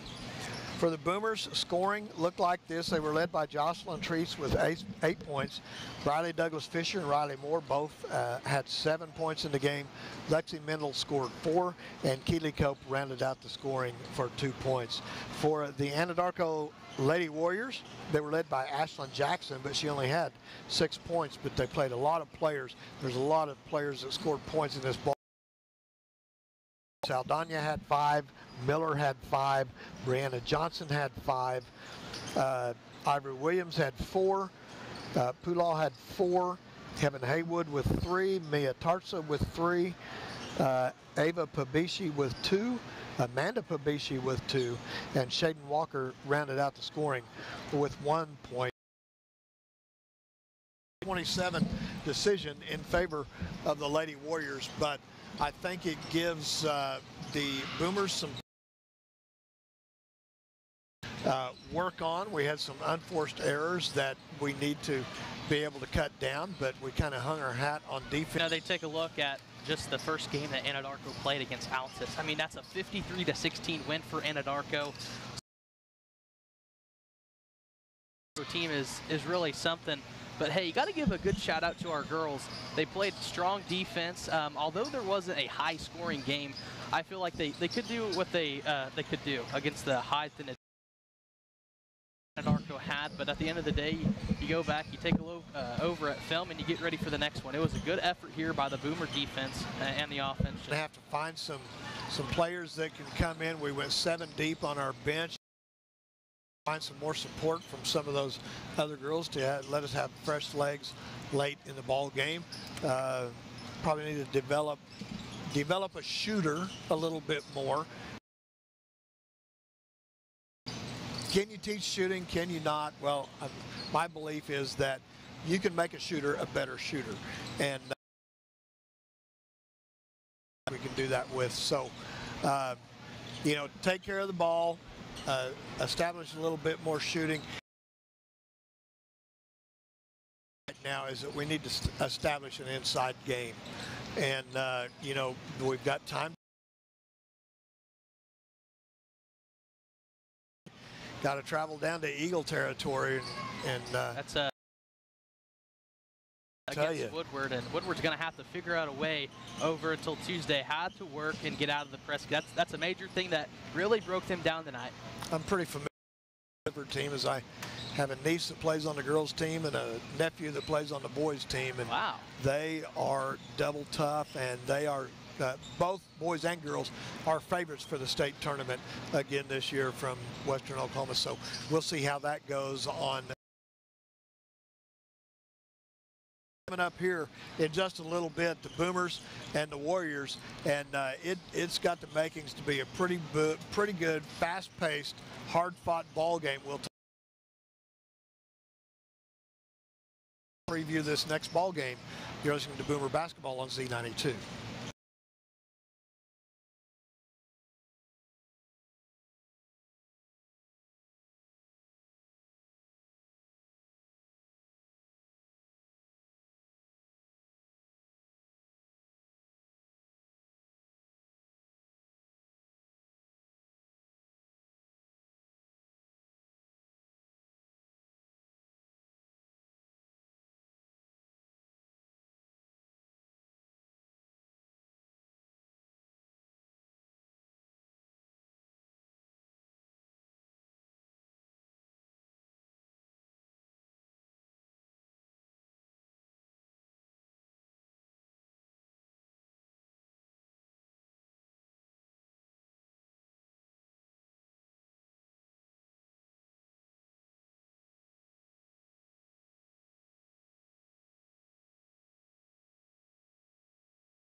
Warrior Fieldhouse here on the campus of Anadarko High School.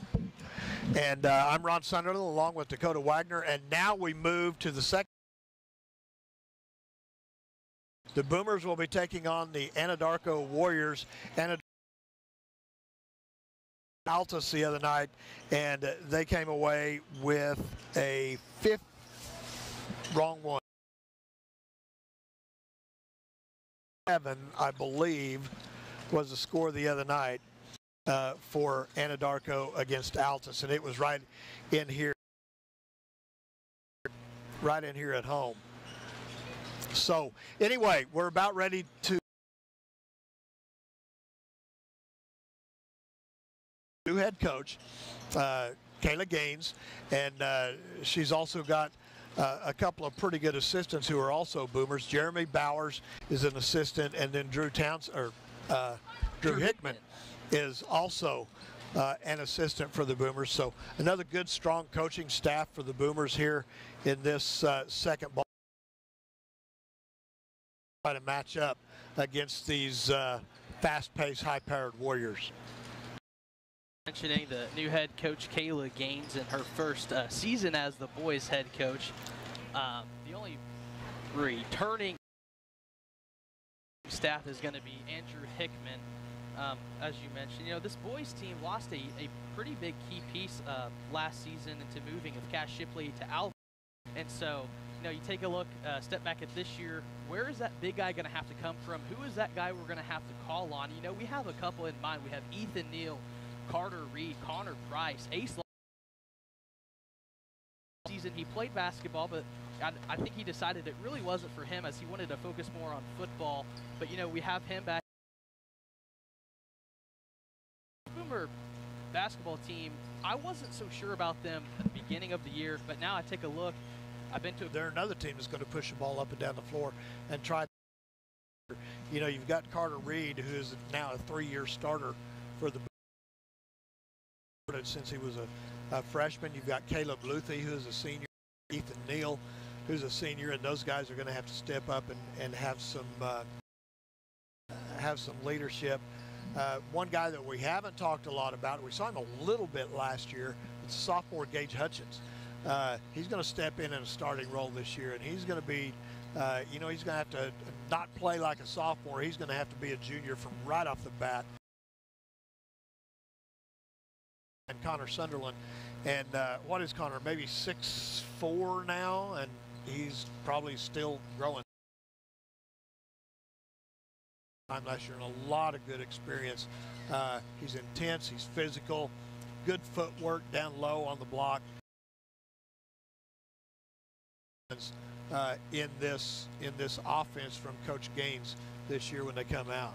Another thing that this Boomer boys team brings is a lot of speed. Talk about, like, guys you just mentioned, Gabe Hutchins, Connor Price, Caleb Luthi. I mean, those three guys right there can get up and down the court faster than anyone that's going to be playing on this court tonight. I can almost promise you that. I mean, it seems like these guys have no fatigue in practice. I mean, it's just basket after basket, up and down the court. Coach Gaines has really prepared this Boomer squad for this game tonight. And that physicalness, speediness, just anything and everything. And we're going to have to see how they're going to respond to this Anadarko team tonight. Yeah, you are correct. And again, they're kind of an unknown factor once again from what we have seen in the last couple of years. We don't know what these guys are going to be like when they come out here on the floor for the first time. I think you're going to see some confidence on the floor. I mean, from Carter Reed, from Caleb Luthi, those guys don't lack for confidence out there on the floor. They believe in their abilities to play. And then you've got some guys coming off the bench that are really going to help a lot. You talked about Connor Price and Ace Long. Isaiah Washington is probably going to be some playing time. He's another guy that we can set up inside, a strong kid, maybe 6'1", for Isaiah Washington. And then also Ben Cheap, the sophomore, will come off the bench along with a couple of other guys. So, you know, there's some guys out there that are going to get some playing time. We're going to be able to go deep on our bench and keep fresh legs on the floor, and you know, come out. And this will be a big test for these guys right off the bat, game one here tonight against the Warriors.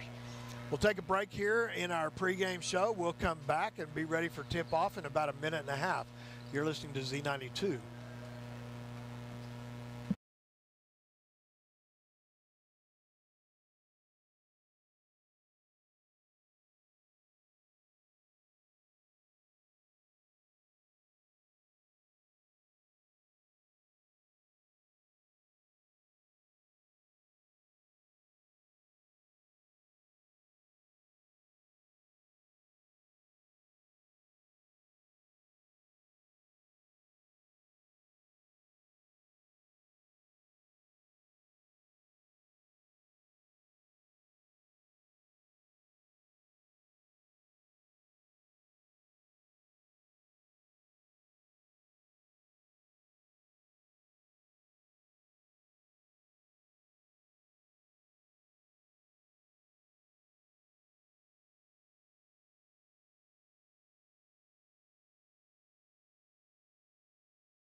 Looks like we're not going to announce starters again, so we'll try to gather those up for you here as we go through. I want to say that they may be doing this due to the late start that we had. We did start about 6:50 p.m. tonight for the girls' game. Going to have.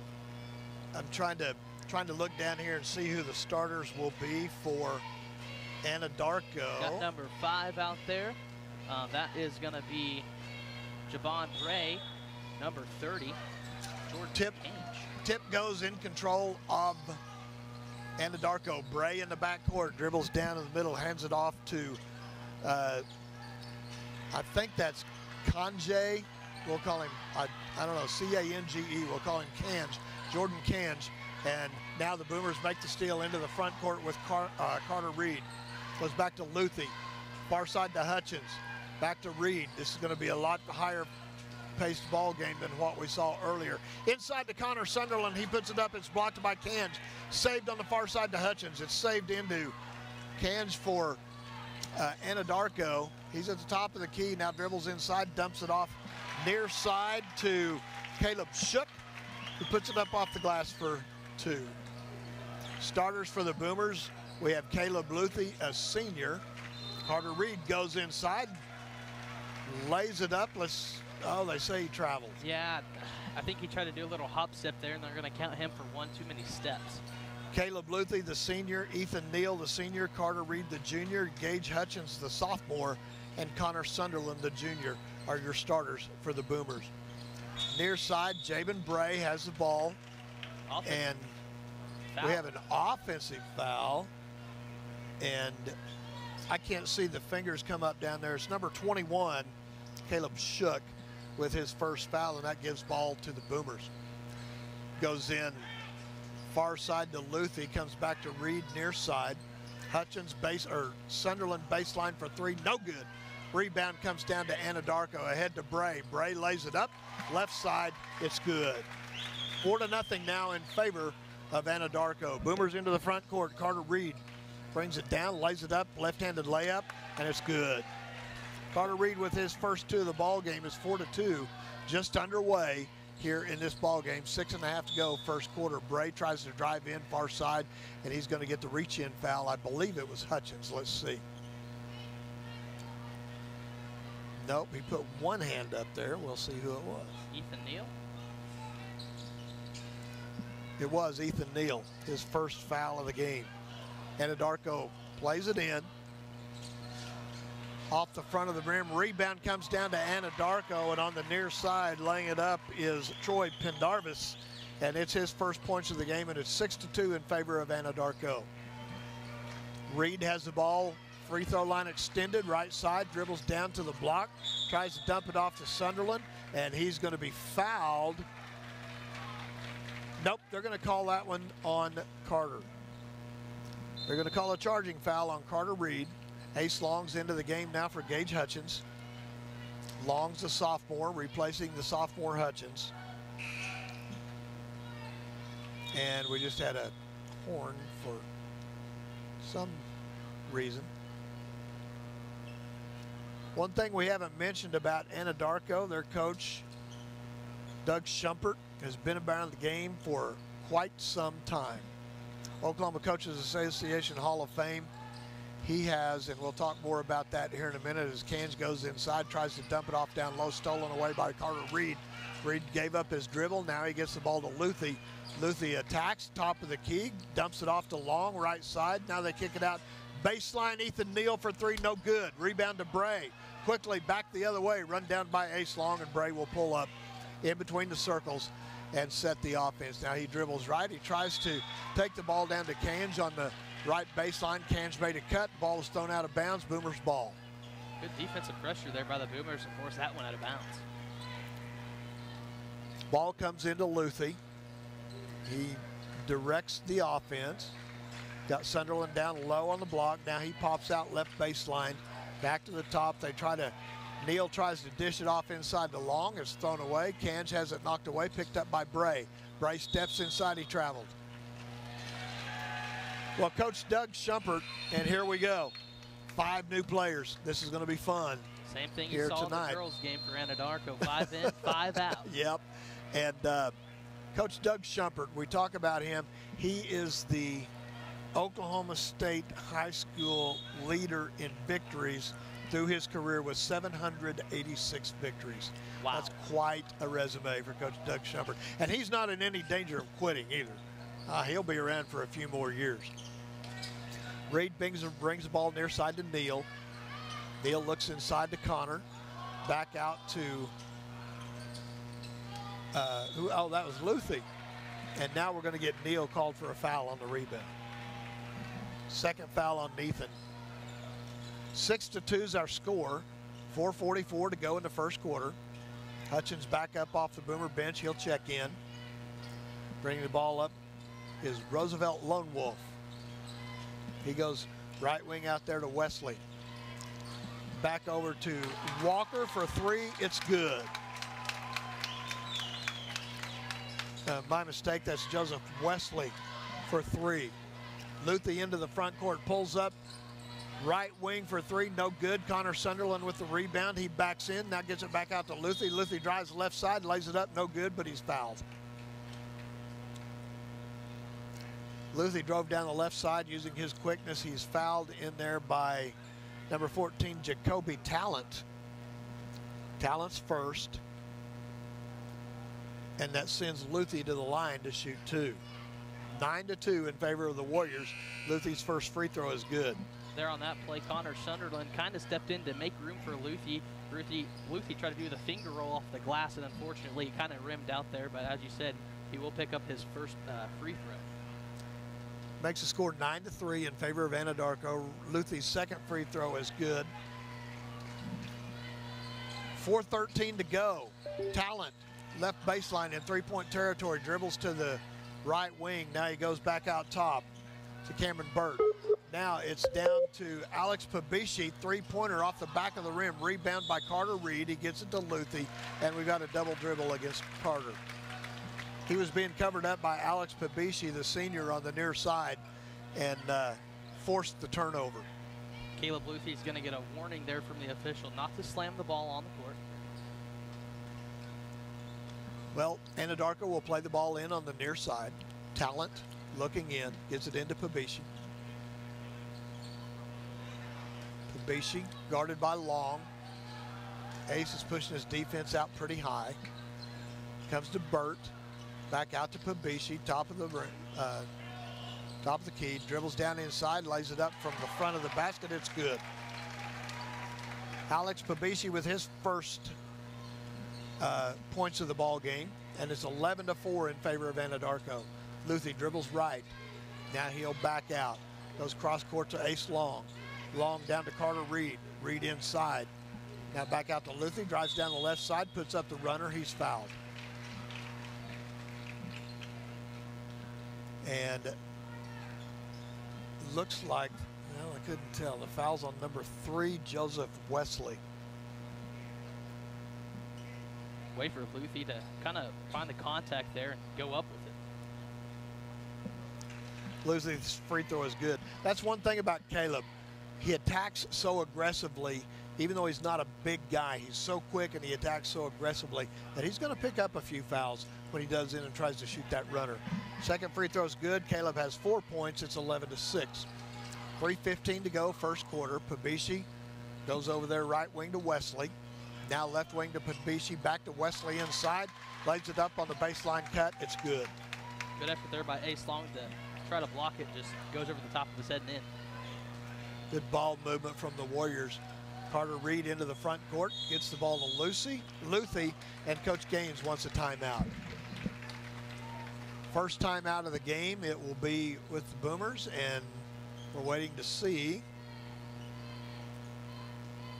And so's the official. He wants She's to like, know. hey, come on, what do we want, 30? Fool? They're going to get a 30. Okay, 30-second timeout. We'll keep it here, and we'll talk a little bit. We've got some great sponsors that help us out here on these Z92 broadcasts, also with the Coaches Show and other things. Dakota, tell us a little bit about them. That's High Plains Tire. That's going to be our gold sponsor. Top Cat Wear and Accessories, Divine Stationery, Klein Mechanical, Northwest Glass, Great Plains National Bank, R5 Custom Embroidery, Long Shots Bar and Grill. That's our Coaches Show host. Thank you guys so much for all you do. Could not do it without you. Well, we'll be back to action in just a moment. It's a 13-6 lead for Anadarko. We have 2:56 to go in the first quarter. Boomers will play the ball in on the far side. It'll be Reed, Sunderland, Luthi, Long, and Hutchins in for the Boomers.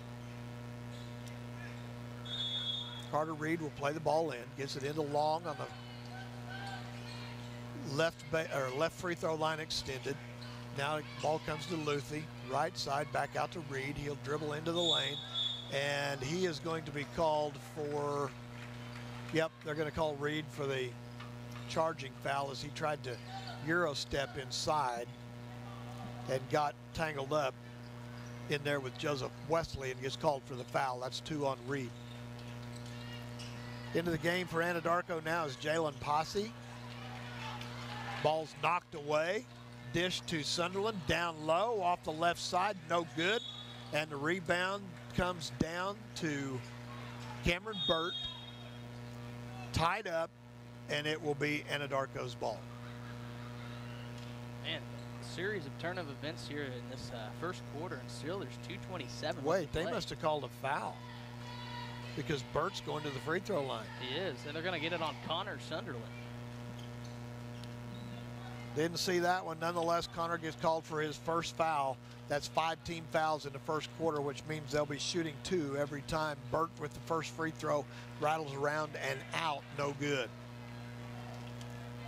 13-6 is our score here in the first quarter. Cameron Burt, second free throw, bounces up and then falls through. First point of the game. Luthi brings the ball into the front court. Dribbles to his right, now dishes to Ace Long, free throw line extended.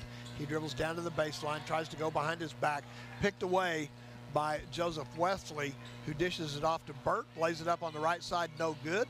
Up high is Burt, got his own rebound, put it back, and he's fouled. I think they're going to get Carter Reed on this one here as he kind of was around the area. So was Connor, but really couldn't tell who. They put one hand up. It looks like it'll be Carter Reed. Nope, they got Caleb Luthi for that one. Luthi's first. Free throw's good from Burt. He leads Anadarko now with 6 points. Luthi into the front court. 11-point lead for Anadarko. Ace Long comes to the right side to Luthi. Luthi looking for somebody. Finally finds Reed out top. Now left wing to Long. Back out to Luthi. Top of the key. Dribbles left. Brings it near side to Reed. Reed dribbles over to the left side. Gets it to Long on the left wing. Down low. He's on the left baseline. Dishes it out. And I believe he stepped on the out of bounds line. Yes, he did. Turnover for the Boomers. Yeah, the first person to witness that right there was Doug Shermer. Yeah. The head coach just kind of pointed out to the head official. Coach Shumpert and Coach Graham were together at Carnegie. Coach Shumpert has a state championship here at Anadarko. He's got one at Carnegie in a state final game that was unbelievable. Now the ball goes inside. It's Jalen Posse. He throws it away. Carnegie was down, I believe, 18 points in the fourth quarter of that ball game. I can't remember who it was against. They came back and won the state championship. That's impressive. Ball comes into Carter Reed, backcourt. He dribbles to his left. A touch foul going to be called against Trenton Walker. That'll be Walker's first. It's a fourth team foul, and the Boomers will play the ball in on the Anadarko baseline once again. Troy Pendarvis is back into the ball game for Anadarko. Going to the bench is Wesley. Ball comes into Connor Price, who's in for the first time for the Boomers. Nice job of breaking the press. They get the ball into the front court to Reed. Back to Luthi, left wing. Back to Carter Reed out high. Connor Price, top of the key, dribbles right. Reverses the pass back to Luthi. Luthi uses a screen, dribbles right. Price, right baseline. He's doubled up, gets it out to Reed for three. Off the back of the rim. Price had the rebound, but it got knocked away out of bounds off of his hand. They're going to actually say it's... Okay, I thought yeah, I thought Burt reached in from behind and tipped that thing out of bounds, and they initially called it Anadarko's ball. So Connor Price will play it in. Got to get it out. Long pass into Carter Reed back near midcourt. Now Luthi comes out, directs traffic, takes over. Will run the point for the Boomers. Dribbles right. Goes back to the left, free thrown, gets it to Reed. Reed drives down the left side, puts up a jumper from 12. He's fouled. Carter put up a jumper left side from about 12 feet away. He got fouled, and I believe the foul was, it was on number 20. Troy Pendarvis, it's his first. And Carter will go to the line to shoot two. First free throw off the back of the rim. Carter's usually pretty dependable free throw shooter. Coming back into the game is Ethan Neal. He will replace Connor Sunderland, who will get his first rest of the game here at the end of the first quarter. Oh, that one rattled around and rattled out, and the rebound comes down to Posse, who gets it to Pabishi. Reverse dribble, left side. Pabishi dribbles down right, dishes it back out to Burt. Free throw line good. Free throw jumper from Cameron Burt. He now has 8, and it's a 13-point lead. Ball knocked out of bounds by Anadarko. Boomers will play the ball in on the near side with 20 seconds to go here in the first quarter. Neal will play it in. Gets it into Carter Reed. Dribbles to his left. Hounded hard by Pendarvis. Reed drives down left side, lays it up, and he's fouled. He'll get 2. Let's see who the foul was on. It might have been on number 20, Pendarvis. Let's see. Yes, it was. His second. He's picked up 2 quickly, trying to cover Carter Reed. Reed goes to the line to shoot 2. And off the back of the rim again. That's 3 for 3 now that Reed has got one off the back of the rim, as Isaiah Washington will now check into the game as Ethan Neal will check back out. Carter Reed at the line for his second.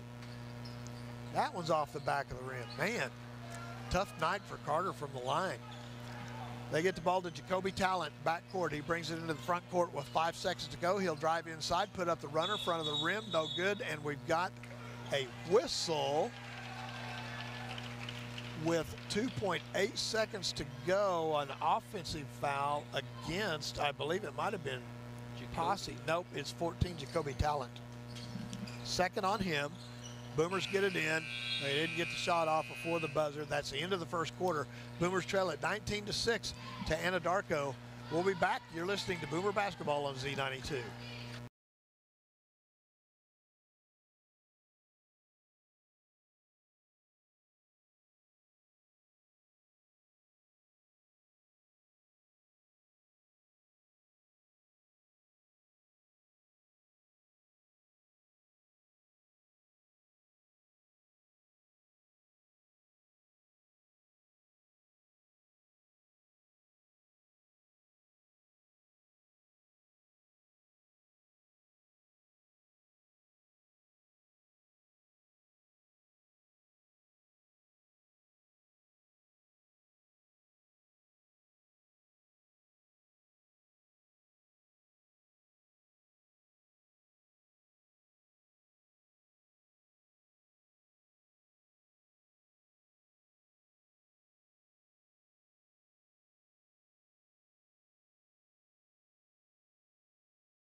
Basketball, the first night of Boomer basketball for the 23-24 season.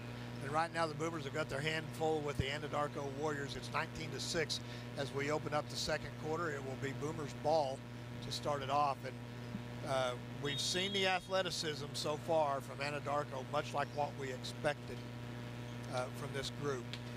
And, you know, Coach Shumper's got 10 players, and I don't know if he may have 10 starters. I don't know that it matters to him who's on the floor at the beginning of the ball game or to the players. They can go 10 deep and they can all go. Ball comes near side to Carter Reed. Luthi dribbles down left side, crossover step, up off the glass, no good. Rebound comes down to Anadarko, ahead to Kange. Kange puts it up on the left side. There's not a whole lot you can do about that. That one's good. That was a good contest from Carter Reed. Carter Reed, left wing, goes inside to Connor Sunderland, steps across to the right, off the back of the rim, no good. Rebound to Hutchins, back to Carter Reed. Reed pulls up from 12, left baseline, it's good. Carter Reed with his fourth.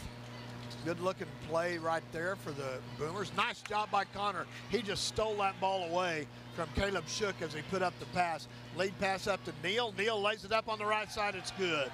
They got away with a foul that time, but Neal picks up his first points of the ball game. A three-pointer on the way from Anadarko. It's no good. Long rebound comes down to Carter Reed. Quick pass up the court to Neal. Lays it up left side, good. That's 6 unanswered there from the Boomers. Well, the Boomers are starting to beat the Warriors down the court. Coach Shumpert doesn't like it, so he quickly grabs 4 guys off the bench and says, get in there and stop this. Anyway, into the front court is Trenton Walker. Dribbles left, pulls it up, runner inside. And, they're going to call a block. They even discussed it right there with each other, what the call was going to be. Unfortunately, in my opinion, they made the wrong call. I thought that was going to be a charge, but they're going to call it a block. We saw several of those in the last game, and every one of them was called a charge. And that time, Connor, I thought he had position. He didn't step, he didn't move, he went backwards, and they called him for the block. Anyway, at the line, free throw off the front of the rim. That's Joseph Wesley, I believe. Nope, that's Trenton Walker. So they bring 4 different players into the ball game. Pabishi is back in the game. Kange is in the game. Cameron Burt is back. No, that's not Burt. That's Jalen Posse and Burt. So free throw, back of the rim, rebound, Washington for the Boomers. Outlet pass to Luthi, quickly into the front court. He travels left, chin check by Walker. He gets away with that one. Reed pulls up, 15-footer, free throw line off the front of the rim. Rebound, no good. Comes down to Posse. Quickly, they get the pass out front to Trenton Walker. Comes left side to Pabishi. Drives left baseline. Right-handed layup off the left side. It's good. Boy, it's just these guys can pretty much do it all. 23-12 in favor of Anadarko. Reed Top of the key goes to Luthi, left wing. Guarded by Walker. Luthi dribbles left, goes baseline, tries to pass it across to Hutchins, and the pass is wide out of bounds, and the ball will go over to Anadarko. Unfortunately, Luthi just kind of ran out of too much room right there and had to kind of throw it away. Burt brings the ball into Walker. Walker will walk the ball up the floor, taking his time. Now into the front court, picked up by Luthi. Comes across to Cans, left side. That's Posse, goes to Cans, drives down left side, lays it up off the left side. And that was all Cans right there because we had good defense from two players, and he was still able to battle through and get the ball up for the score. 25-12 is our score. 5:18 to go in the first half. Got away with a reach on Luthi. Luthi steps inside, reverse step, puts it up, and he'll be fouled. Luthi will go to the line to shoot two. Looks like the foul may be on Caleb Shook. Nope, they call it on Jalen Posse. From the line tonight, Caleb Luthi is 4 for 4. He'll make it. Oh, El rim out. Well, I don't have. Luthi at the line for his second free throw. That's his first miss of the evening. Second free throw's on the way, and that one rattles out, and we have a whistle. They said he stepped over the line. You don't need to blow the whistle on that unless the wrong team brings down the rebound, but they did nonetheless. Anadarko will play the ball in with 5:11 to go before halftime and a 13-point lead. Babishi brings the ball into the front court. He's a senior for the Warriors. Two sisters playing on the girls team a little bit earlier. Dumps it inside to Kanji, lays it up on the right side. He's going to be fouled, and I think it'll be on Ace Long. Nope, they threw up two hands. Who's it on? Oh. On number 13. Isaiah Washington. So Washington gets a foul, and at the line is Jalen Posse. First free throws off the back of the rim, no good. Under 5 minutes to go in the half. Second free throw on the way by Posse, and that one is good. They steal the inbounds pass. Three-pointer on the way from Walker. It's good, right wing. Trenton Walker hits the three-pointer for his first points of the ball game, and that stretches the lead out to 29-12 in favor of Anadarko. Walker hand-checking on Luthi out front. They don't call it. Luthi pulls up from 14. Looks like he got fouled again. He's going to draw a lot of fouls just because of that unorthodox type shot that he's got. The foul's on Alex Pabishi, number 10. And Luthi will go to the line once again to shoot two. Caleb's first free throw is good. 5 points for Luthi, all on free throws. Eyes the rim, second free throw's good. He's 6 for 8 at the line. 29-14 in favor of Anadarko.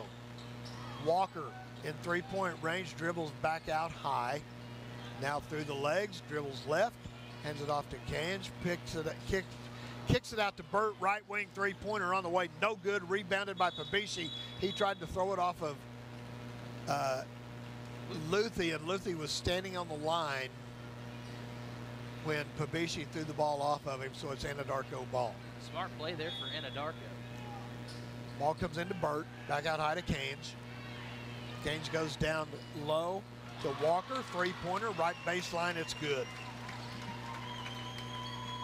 Walker with his second three-pointer of the game. Boomers into the front court. Neal's fouled over there by Walker. Bodied up on him. That's only the third team foul. So Caleb will not go to the line. Now Carter Reed's back up off the bench. He'll check in for Ethan Neal. Neal's got 2 fouls. Connor Sunderland has 2 fouls. Everybody else is in pretty good shape. Reed will play the ball in far side. Tries to get in it long. He's covered up. Now deep in the backcourt is Caleb Luthi. They're giving Luthi a lot of room out top. You play him too tight and he's going to blow past you. Washington gives the ball to Reed, pulls up, free throw line, front of the rim, rebound Walker. Walker outlet pass to Cange. Cange into the front court, covered by Long. Long tries to pull up. Cange pulls up, and I don't know how he got that to fall, but he did. Two-pointer from Jordan Cange, and the foul on Ace Long. It seems like wherever Cange is at on the court, no matter how big the defensive struggle is, he's able to get by and put it in. And he's their top player. I mean, Burt's their top scorer, but Cange can kind of do it all. His free throw is good. He has 7. Quickly into the front court is Luthi down the right side. Kicks it back to Reed, top of the key. Reed hands it back to Luthi. Luthi directing traffic now. Between the legs, visit to Reed, knocked away by Posse, who dishes it off to Cange. Blocked by Reed, picked up on the backside by Cameron Burt and put back in for the score. Burt now has 10, and it's a 37-14 lead with 3 minutes to go in the half for Anadarko. Luthi works off the screen from Long. Skip pass to Carter Reed near side, tries to go inside to Washington. Off his hands, kicked away, picked up by Burt, and Burt traveled, and the ball goes back to the Boomers underneath the Anadarko basket. Quickly, up off the bench for Anadarko is Caleb Shook and Jabin Bray, and they will check in for Posse and Cange. Washington will play the ball in. Knocked out of bounds, and I mean, he knocked it in. Wow. He threw it in, and going up is Caleb Shook, and he knocked it right back into Washington's hands while he's standing out of bounds, and the ball goes over to Anadarko. Unfortunate there for the Boomers. When nothing is going your way, that's the kind of thing that happens. Burt, top of the key, comes near side to Bray. Bray back across to Shook. Shook hands it off to Pabishi. Three-pointer, top of the key, back of the rim, rebound. Comes down to Gage Hutchins over the, now, not over the back, the push from Cameron Burt. And Burt picks up his first. Connor Price checks in for Gage Hutchins. Boomers look like they're using an 8-man rotation right now. Caleb Luthi will walk the ball up the floor with 2:25 to go in the first half. Connor Sunderland sets up the screen, high post, and looks like Luthi got fouled again. Yeah, by Joseph Wesley. And this one will be a I believe it's a 3-point range. Actually, they're going to get this on number 2, Trenton Walker, the junior. Be his second personal. Luthi at the line. Boomers trail it by 22. It's 37-15 with 2:20 to go. First half, and that one rattled around and finally fell through for Luthi. Cange back into the ball game. Going to the bench is Jabin Bray. Luthi with a second free throw, good. So apparently it was a 2-point foul, not 3-point range. Pabishi brings the ball up the floor for the Warriors. They dump it inside to Cange. Knocked away. He's able to pick it back up. He drives down right side, puts it up. He'll be fouled from behind by Carter Reed. Reed tried to go up from behind, and that'll be 3 on Carter. That'll send Cange to the line to shoot 2, and that'll bring Gage Hutchins up off the bench back into the ball game. I say Hutchins. I believe that's Ben Cheap. That is Ben Cheap. First free throw from Cange is good. So Carter Reed will check out, like you said, the sophomore, I believe. Ben Cheap will check in. Ben Cheap will get his first action. Free throw from Cange, rattles around off the backboard and falls through. He has 9 for Anadarko. Quickly into the front court. Boy, Luthi doesn't waste any time getting the ball up the floor. Pulls up, top of the key, now dishes it off to Connor Price. Price back to Luthi, comes near side to Long. Luthi to Price.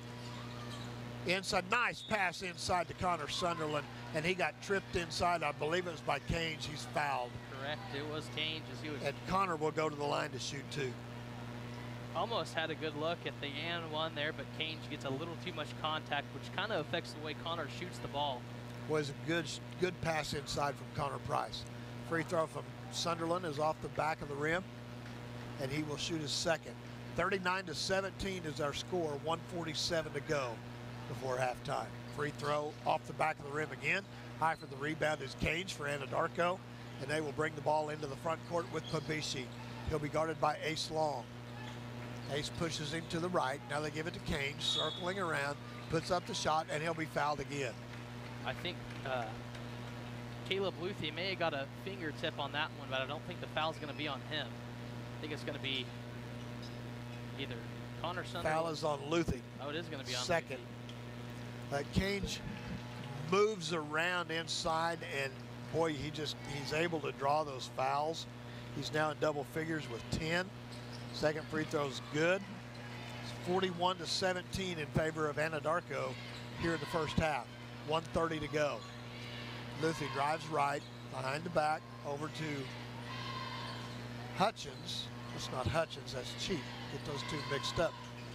Ben thought about the three, kicked it off to Price, back out to Long for three, good. Ace Long from the left wing, about a 21-footer, it was good. Bray into the front court now. Brings it out to Cage, top of the key. 1 minute to go. Cage again drives inside, and that time Connor stood his ground, Connor Sunderland, and drew the charge from Jordan Cage. And that looked a lot like the last one. It was Connor's turn to get the call this time. Posse's up off the bench for Anadarko to check back in for Cage, and the Boomers will play it in.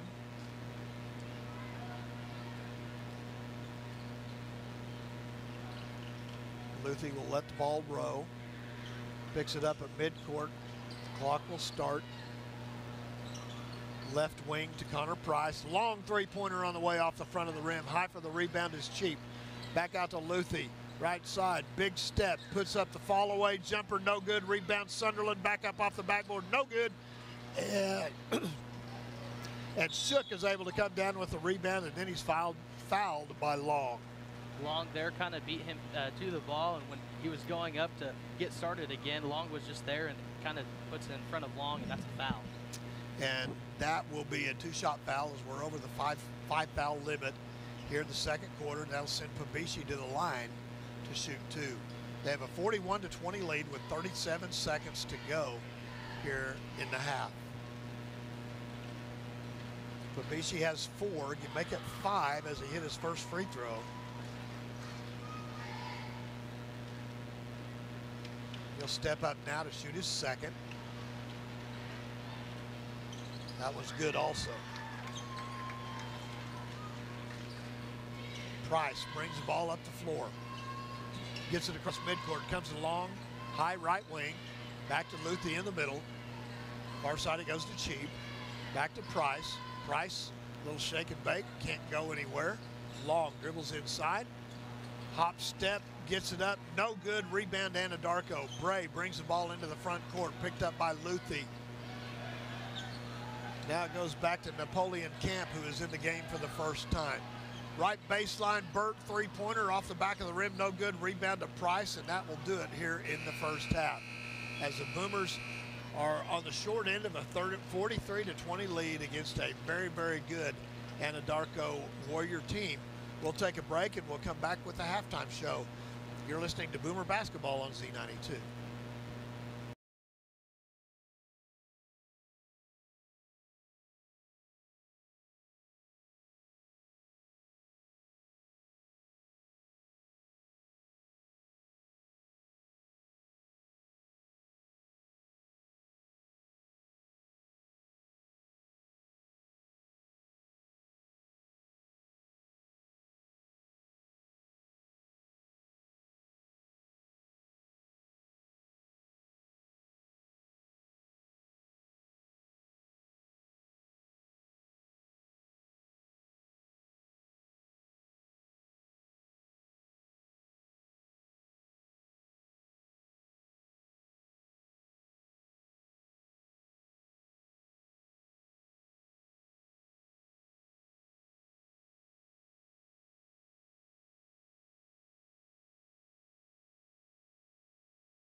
in a ball game that they played extremely, I thought extremely well in, as they felt. What was, I gotta find my sheet here, 41 to something. It was like a 11-point game or 10-point yeah, game. But the Boomer ladies played extremely, a 41-27, a 14-point defeat, but they were in the game the entire game. It got down late in the fourth quarter. Ladies legs got tired, but a lot of good things to look forward to from the Boomer girls, and now the boys out here on the floor. And you know, one thing I can say, and I just told somebody, I texted this to somebody a little bit ago.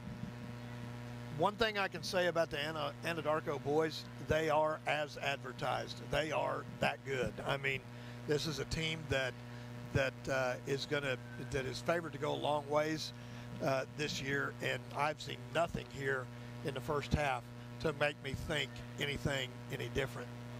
I mean, this team is very physical, fast. They know how to get the ball up and down the court. They know how to track their opponent down.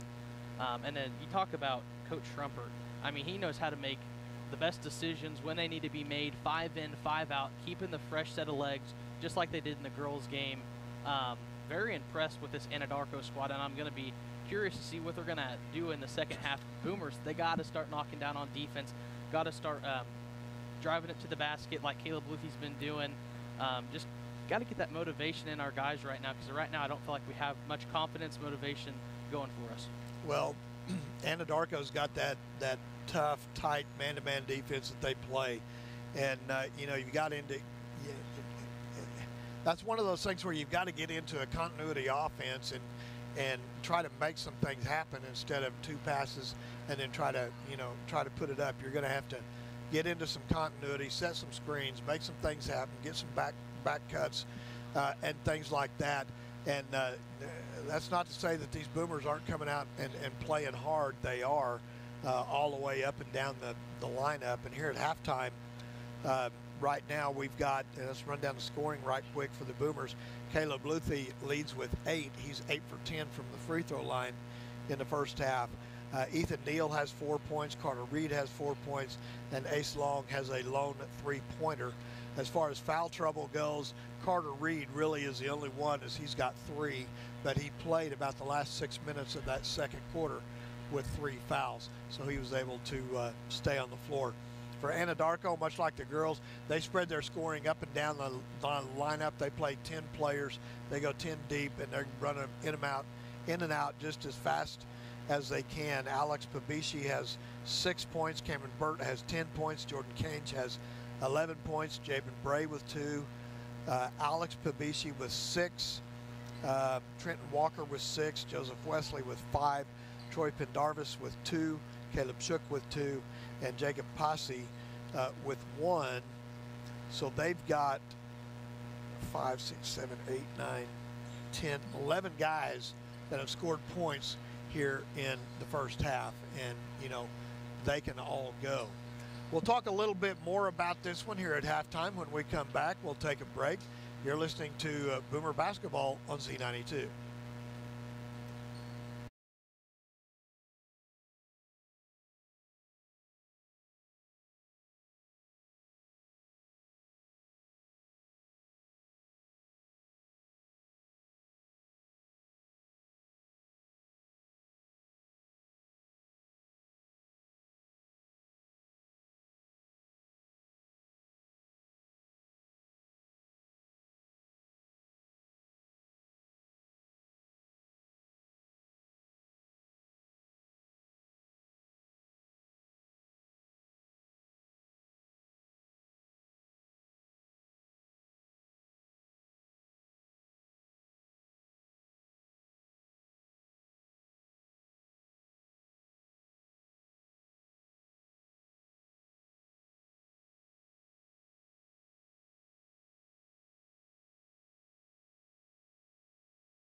Anadarko High School and Warrior Fieldhouse, and the Boomers got their hands full in this one on a very, very good Anadarko Warriors team. They lead at 43-20 here at halftime, and really they've kind of dominated all portions of the game. And you know, the Boomers are trying to get their feet under them. They're trying to find, you know, I think a little bit they're trying to find their identity. New coach, a lot of new players on the court, and trying to get used to, you know, what Coach Gaines and Coach Bowers and Coach Hickman want them to do. And you know, they're getting coached up. They're trying to find somebody who's going to be their leader, step out on the floor and be the guy to take control. And we've got a couple of guys that are very capable of doing that. So anyway, we're just about ready to get underway here in the second half, as we've got 16 minutes to go in this one. And it will be Anadarko's ball to start the second half. Well, we've got a minute. Let's thank our Boomer sponsors. High Plains Tire, that's our gold sponsor. Top Cat Formal Wear and Accessories. Divine Stationery. Klein Mechanical. Northwest Glass. Great Plains National Bank. R5 Custom Embroidery. Longshots Bar and Grill. That's our Coach Show host. Well, we're just about ready to go as they move the warm-up balls off the court. And Anadarko's out there waiting. The Boomers are on the court, ready to go. And we'll get underway here rather quickly. Boomers will be at Weatherford on Tuesday and then return home on Thursday, Friday, and Saturday as they host the Compass Winter Classic in Boomer Fieldhouse. So a full 4 games next week, a full week for the Boomers and the girls also as they come home for those. Anadarko will play the ball in near side. Trenton Walker takes the ball in. They've got Canes again, goes down the right side, big double step on the right side, pulls up, gets the runner, and he's got 13 on the night. He's their top guy. Carter Reed, left side, 3-point range, dishes out to Hutchins, pulls up from 10, off the backboard, no good. Connor Sunderland with the rebound. As he goes up for the putback, he's fouled. We'll see who the foul is on. Like 21? 21, I think. Looked like 21. It was 21. That will be Caleb Shook. Connor with his first one there as he'll sink it in. Wait for Connor to hold on to the ball there and follow through with the shot as he was being double teamed there, it looked like. Second free throw's on the way. It's good also. Good Sunderland has 2 in the game. Scores 45-22. Bringing the ball up the floor is Trenton Walker, hands it off to Canes, right side. He dribbles inside, has the ball knocked away, picked up by Hutchins. Hutchins all the way to the other end, puts up the runner in front of the basket, off the front of the rim, no good. Jabin Bray with the rebound. Coming back on the near side is Troy Pendarvis. He takes it down baseline, and he traveled. Got a little bit of ahead of himself right there as he's wanting to dish the ball back inside and couldn't get it done.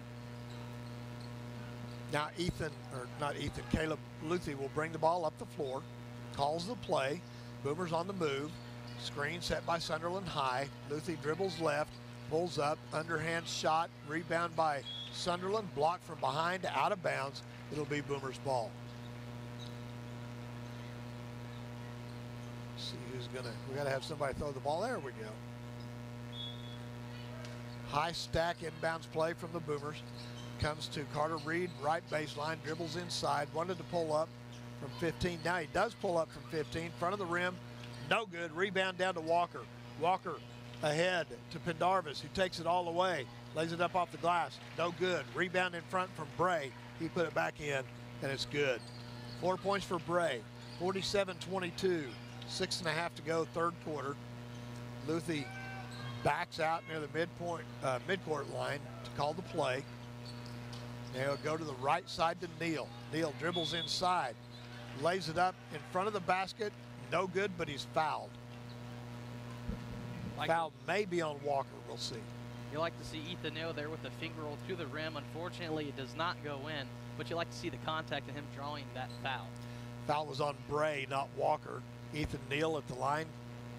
to shoot 2 free throws. First free throw's on the way, and it's good. Fun fact about Ethan Neal, he played summer ball all summer long and is in great shape here for his senior year. Second free throw is on the way. That was good also. Neal with 6. Makes the score 47-24 in favor of Anadarko. Just over 6 minutes to go here in the third quarter. Bray holds the ball over his head far side, now dribbles top of the key, comes down right side, hands it off on the outside to Pendarvis, drives inside, has the ball knocked away, picked up by Connor Sunderland. Connor looking for somebody. He finds Carter Reed. Well, he tried to find Carter Reed. The ball was off the official, shielded by Reed, picked up by Pendarvis, and laid in for 2. Another bad break for the Boomers. Neal, or not Neal, Luthi, top of the key, dishes it off to Neal. Right side it goes to Hutchins, drives right baseline, lays it up, it's good. Good job by Hutchins. He's in the scorebook now as he has 2. And the lead remains 23. It's 49-26. Long three-pointer on the way from Walker, and he got it. Trenton Walker for 3. That's his 3rd three-pointer of the ball game. He has 9 points.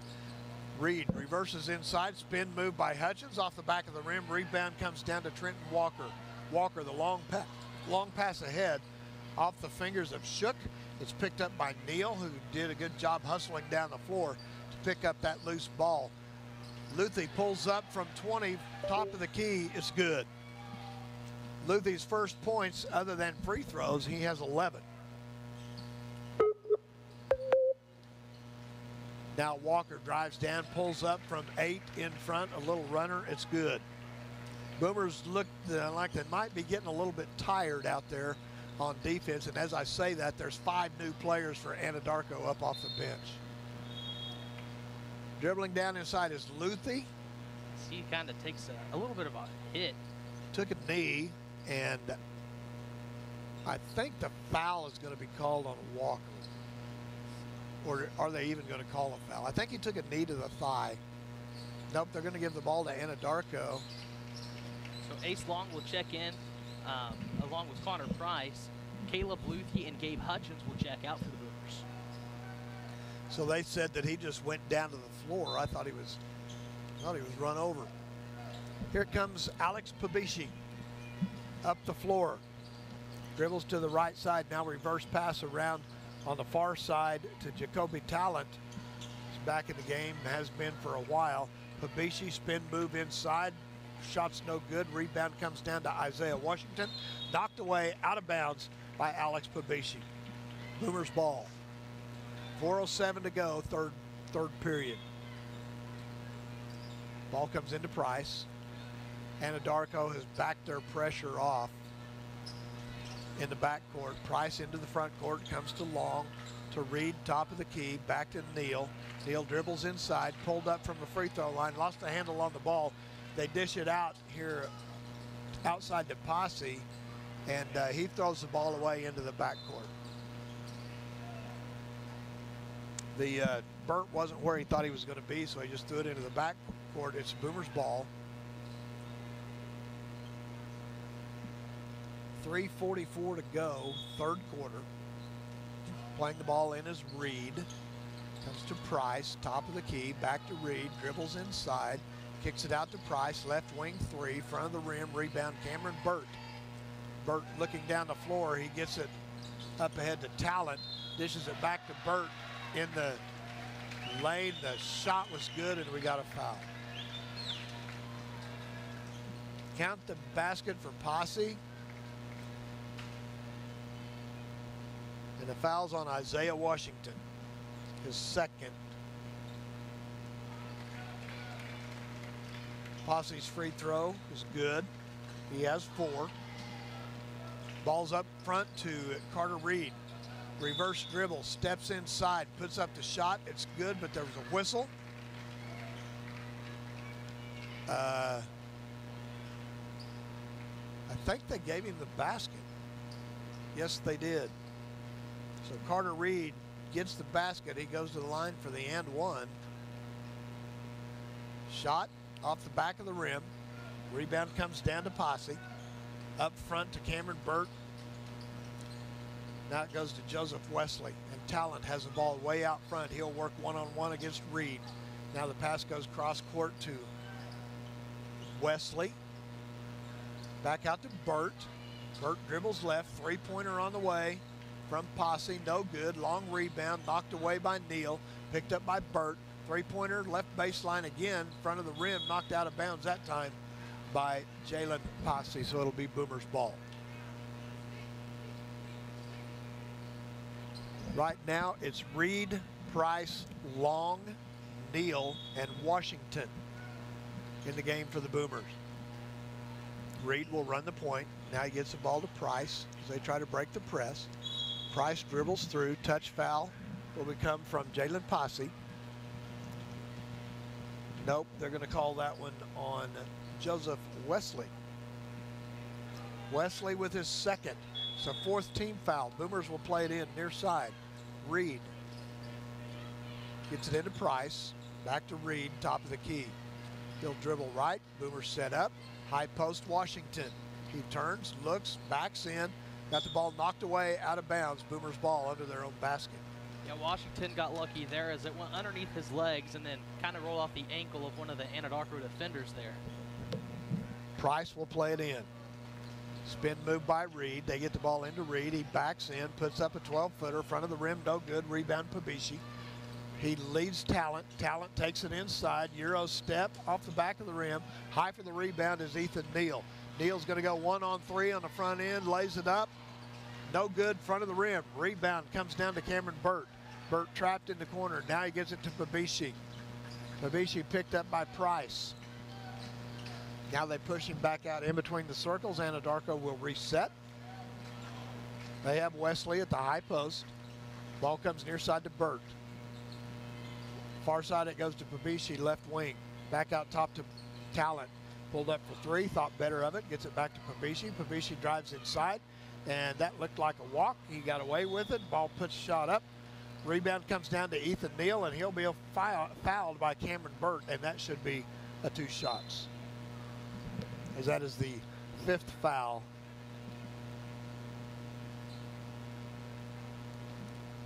Well, they called it on Wesley. It's his 3rd.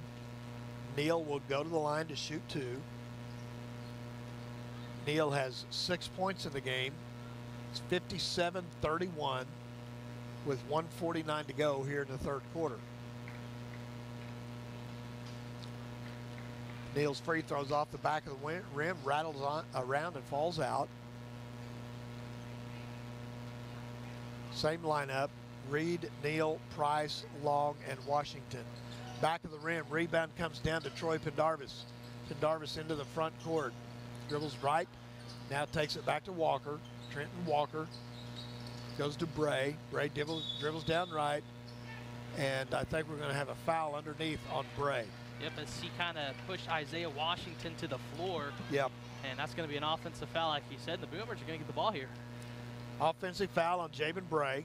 It's an offensive foul, so they will not shoot free throws. Play the ball in with 1:37 to go. Price will run the point. Brings it into the front court, gets it to Carter Reed right side, back to the top of the key, and Ethan Neal. Neal to Long, back to Washington. Washington to Price, top of the key, dribbles left, gets it to Ethan Neal, left wing.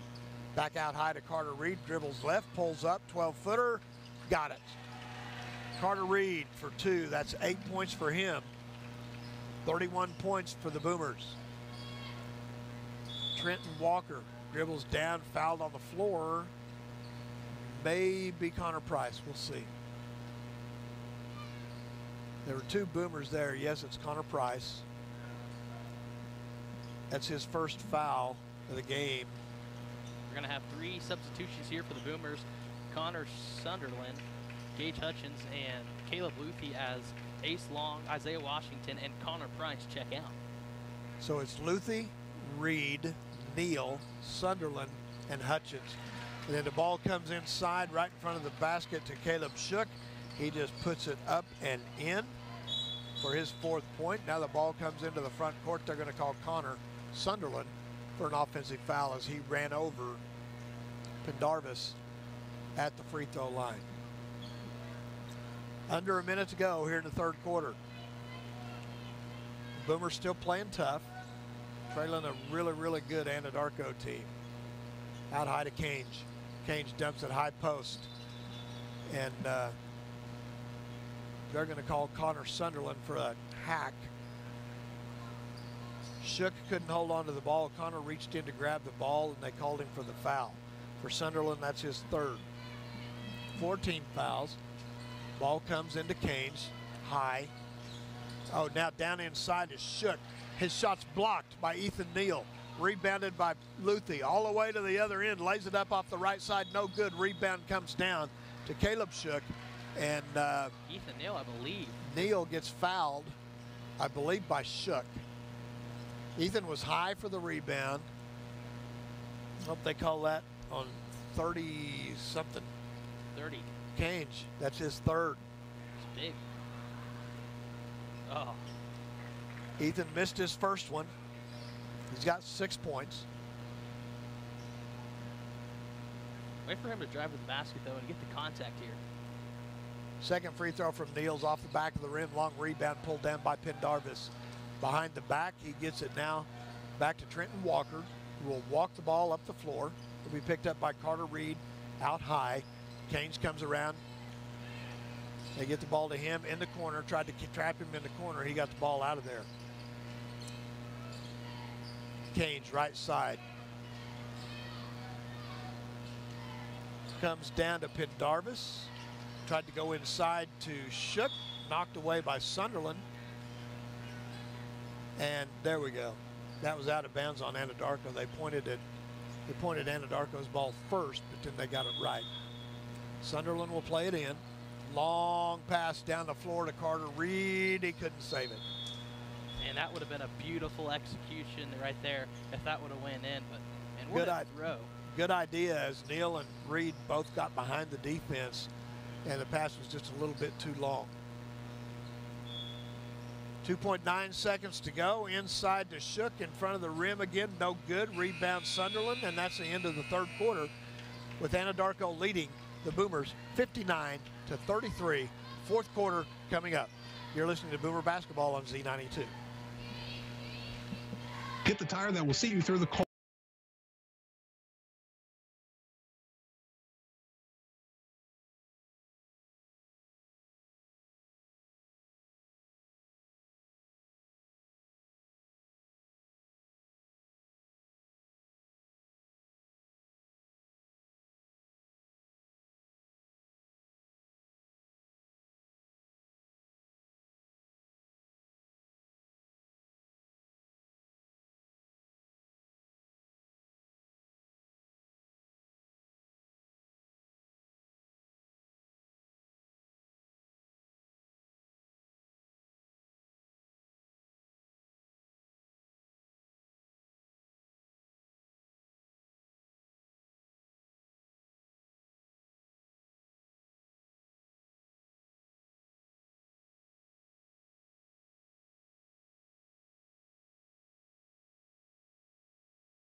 Opening game action here this evening from Anadarko.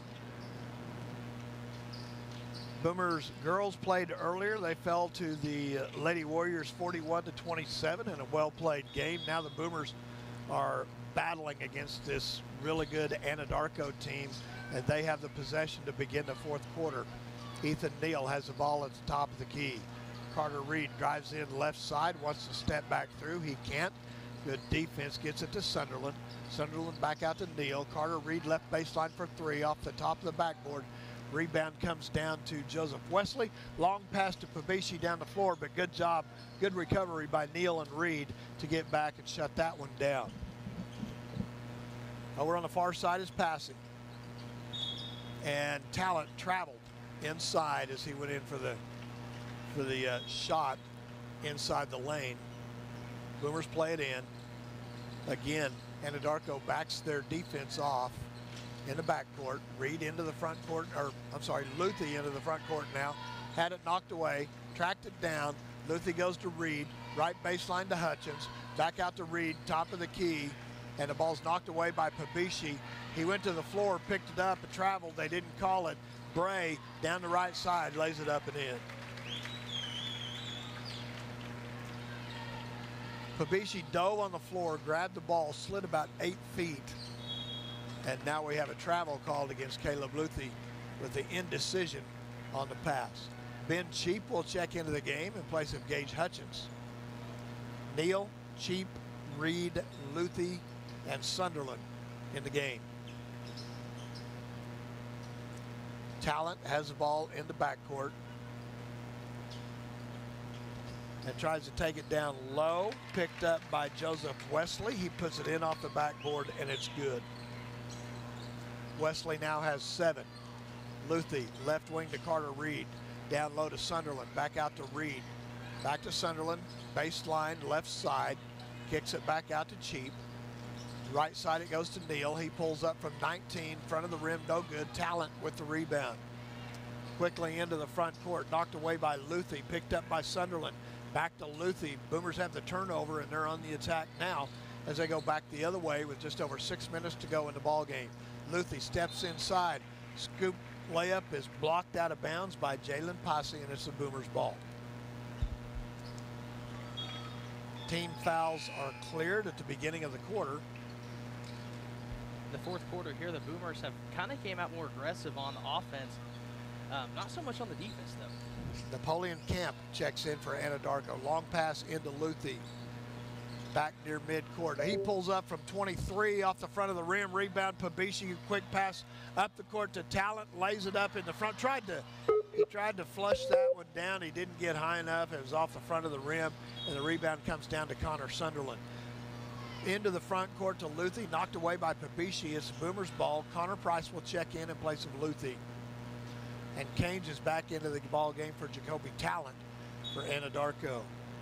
Ball comes into Price in the backcourt. He'll be picked up by Canes near the midcourt circle. Price dribbles right baseline it goes, down low. Now Price from 21. That ball is out of bounds. Ball goes over to Anadarko.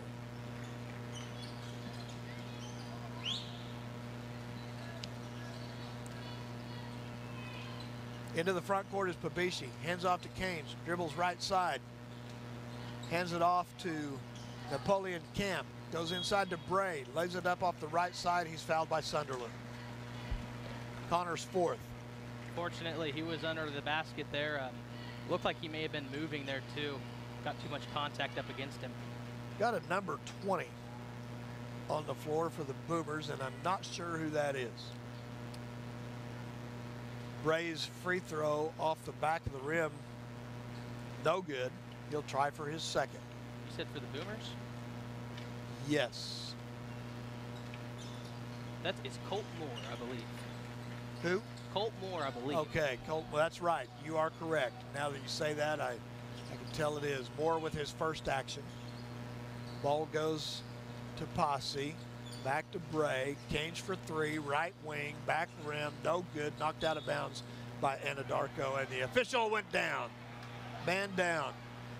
Man. Actually, he didn't go down. He stumbled. He tripped over a cheerleader back down there below the baseline. He's up laughing. Making sure his shoes are right. So one thing I've always noticed about cheerleaders, if they get involved in the game anyhow, if the ball comes to them, the ball hits them, official runs into them, player runs into them, they always laugh. It's always funny. They're still laughing about it. Ball comes into Price, into the front court now for the Boomers. Dribbles to his right. Ball goes to Moore, right wing. Down low to Price. Baseline, skip past to Reed, left wing, pulls up from 14. And the shot is waved off. We have a blocking foul inside. I believe it's on Canes. Jordan Canes. That'll be his fourth.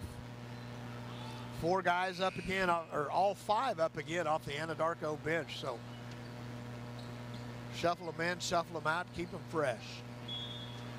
Boomers play the ball in under their own basket.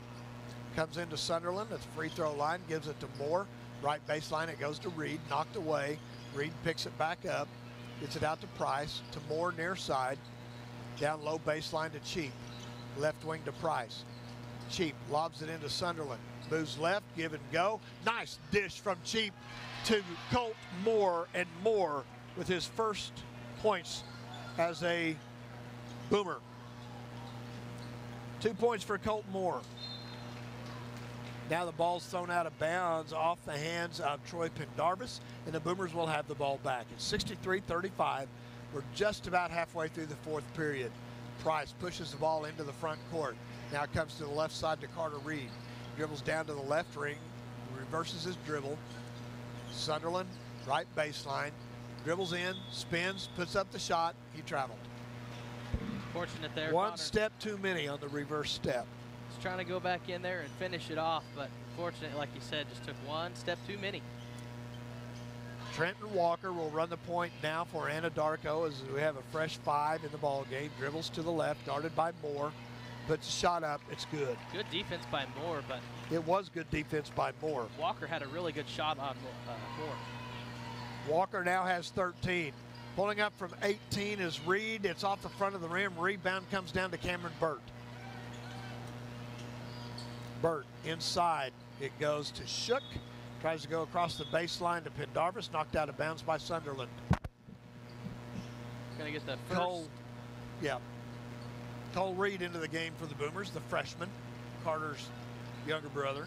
Wearing number 4 like Carter did as well. Dribbling inside his talent, puts up the underhanded shot off the bottom of the backboard. Cheap tried to make the pass down the floor, knocked out of bounds by Anadarko. So some freshmen getting some playing time here. Colt Moore and Cole Reed into the ball game. Price gets the ball to Carter Reed, gets it up front to Ben Cheap. Cheap dribbles inside, dumps it off. Nice pass inside to Colt Moore. We'll see if we. They're gonna get a charge on that one. Ah, man. They call Cheap on the charge. But you talk about a beautiful play there from Cheap to Moore for the basket. Unfortunately, it's not going to count, though. Backside cut from Colt Moore. He was in the right spot. Nice pass from Cheap. Walker into the front court. Goes far side to Camp. Brings it near side to Burt for 3. No good. Long rebound picked up by Burt. Now he goes down low to Shook. Knocked out of bounds off of Carter Reed. 2:48 to go. Both teams substituting freely. Hayden Barnes is in the game for Anadarko for his first action tonight. Also into the game is Praise Burt, Cameron Burt's younger brother. And here comes, for the Boomers, Aaron Laredo. Ball comes in high to Trenton Walker. Walker dribbles left against Reed. Reed dumps it down low to Barnes. Barnes puts it up, no good. Rebound comes down to Ben Cheap. Cheap dribbles between 2 defenders, gets it off to Cole Reed. Reed drives inside, lays it up. It's in.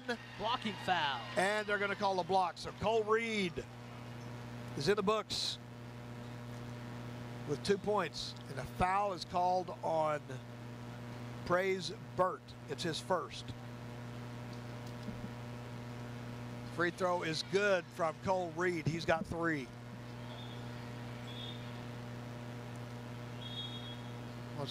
Okay.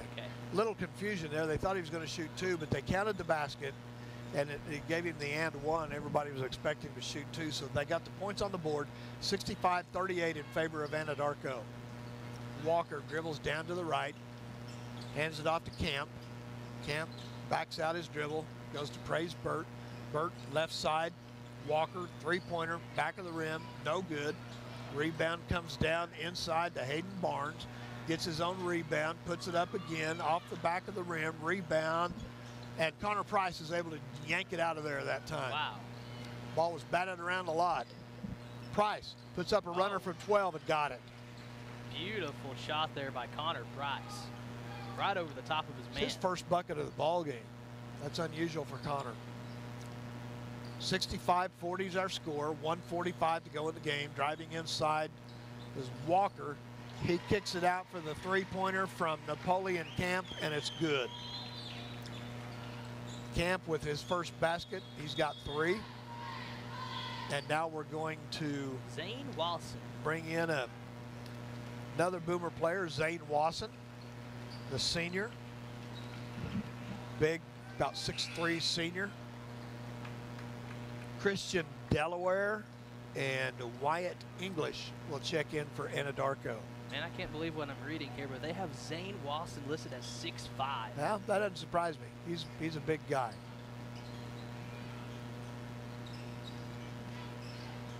Ball comes into Laredo. He gets it far side to Moore. Moore's tied up over there, and it will be Anadarko ball.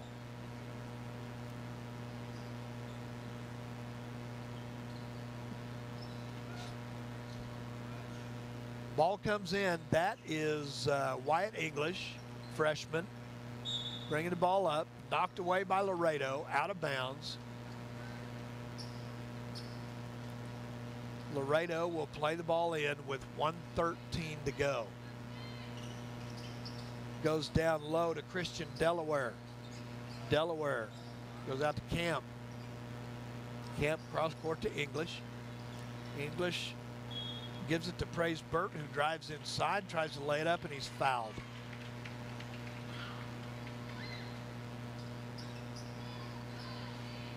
Foul will be called on number 20, Colt Moore. First free throw from Burt is off the front of the rim, no good. 1:02 to go in this one. Second free throw by Burt is good. Boomers play it in. Moore brings the ball up the floor on the far side. Right baseline to Moore. And then he takes it inside.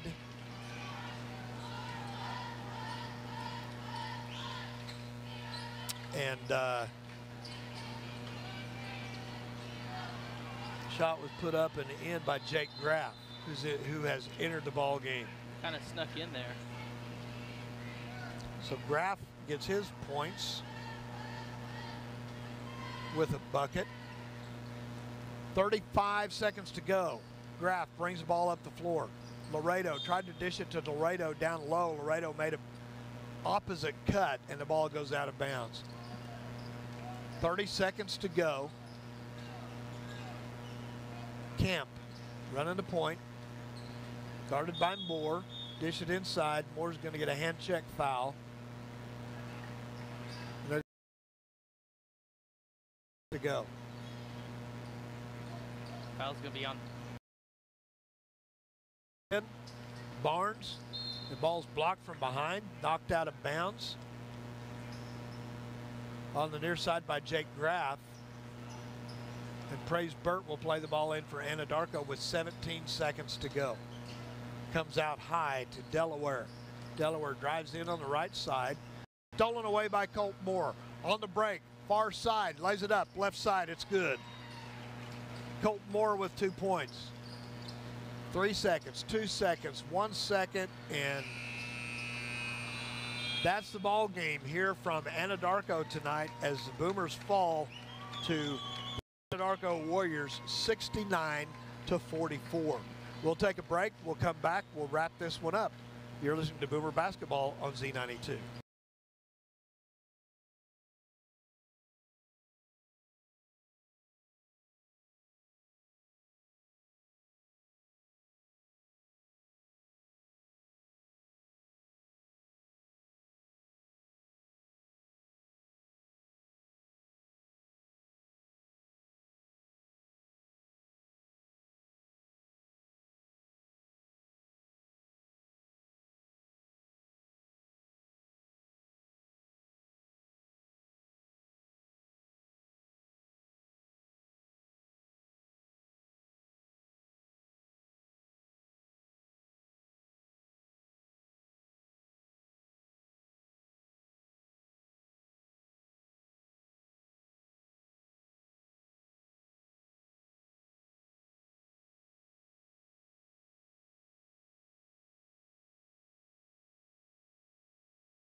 Here tonight, 69-44 in the opening game of the season. It's a tough matchup for your first game of the year to face off against the Anadarko Warriors, but it's 69-44. Dakota, give your thoughts here at the end of this one. Well, I mean, this Boomer team coming into here, I didn't have the best knowledge to how this game was going to go. Looking at it, you know, we had a couple of jitters here and there, and then kind of let it go towards the third and fourth, where Anadarko really clamped up on us. They kind of just took advantage, and they put this one out of reach. Got a lot of positives to take away from this one. The youngsters, like the freshmen, have really kind of stepped up there in the fourth quarter. Saw a good showing from the defense. You got Carter Reed, Connor Sunderland. I mean, all those guys that kind of started for us and finished out the game. Had a good, strong showing. Gonna be interesting to see how we can move forward going into Tuesday, as we're gonna face a much stronger opponent in Weatherford, almost a top 5 team in the state. But man, that's kind of where I'm at. Well, the thing about this team is they're going to continue to grow. They're going to continue to learn to work together. You know, you've got one returning starter on the floor. That's Carter Reed. Connor Sunderland had a lot of playing time last year, but he was off the bench. Gage Hutchins was off the bench. Ethan Neal and Caleb Luthi both had a lot of playing time, but they came off the bench. And so you got a lot of new guys, new faces, new places, new coaches, new system, and they're going to continue to grow through the season. You know, it doesn't get any easier on Tuesday with Weatherford, but then when you go back home on Thursday for that Compass Winter Classic, we'll see some teams in there that will give us some competition that we'll be able to step up against. Looking back at tonight, leading the Boomers tonight was Caleb Luthi. He had 11 points. He was 8 for 10 from a free throw line and hit a three-pointer. That's how he got his 11. Carter Reed had 8 points. Ethan Neal had 6 points. Ace Long had 3 points. Cole Reed had 3 points. Gage Hutchins, Connor Sunderland, Connor Price, Colt Moore, and Jake Graff all finished with 2 points apiece in the ball game, and that's how the Boomers came up with their 44 points here this evening in this one. So coming up on Tuesday, the Weatherford Eagles. The Boomers travel to Weatherford. We'd like to see you all travel down there with us, but of course, if you can't make the trip, always tune in right here on Z92 and Boomer TV to catch all the action if you can't make it down there to Weatherford. Been great to be back. If it's only for one night, you know. Dakota, enjoyed it. Thanks for your help here tonight. Back at the station, Rance Babe, punching the buttons and producing the show for us. Did a great job back there for us all. Hopefully I may be back 1 or 2 times more through the season, see if we can get this done. But that's going to do it here from Anadarko. Boomers fall in this one, 69-44.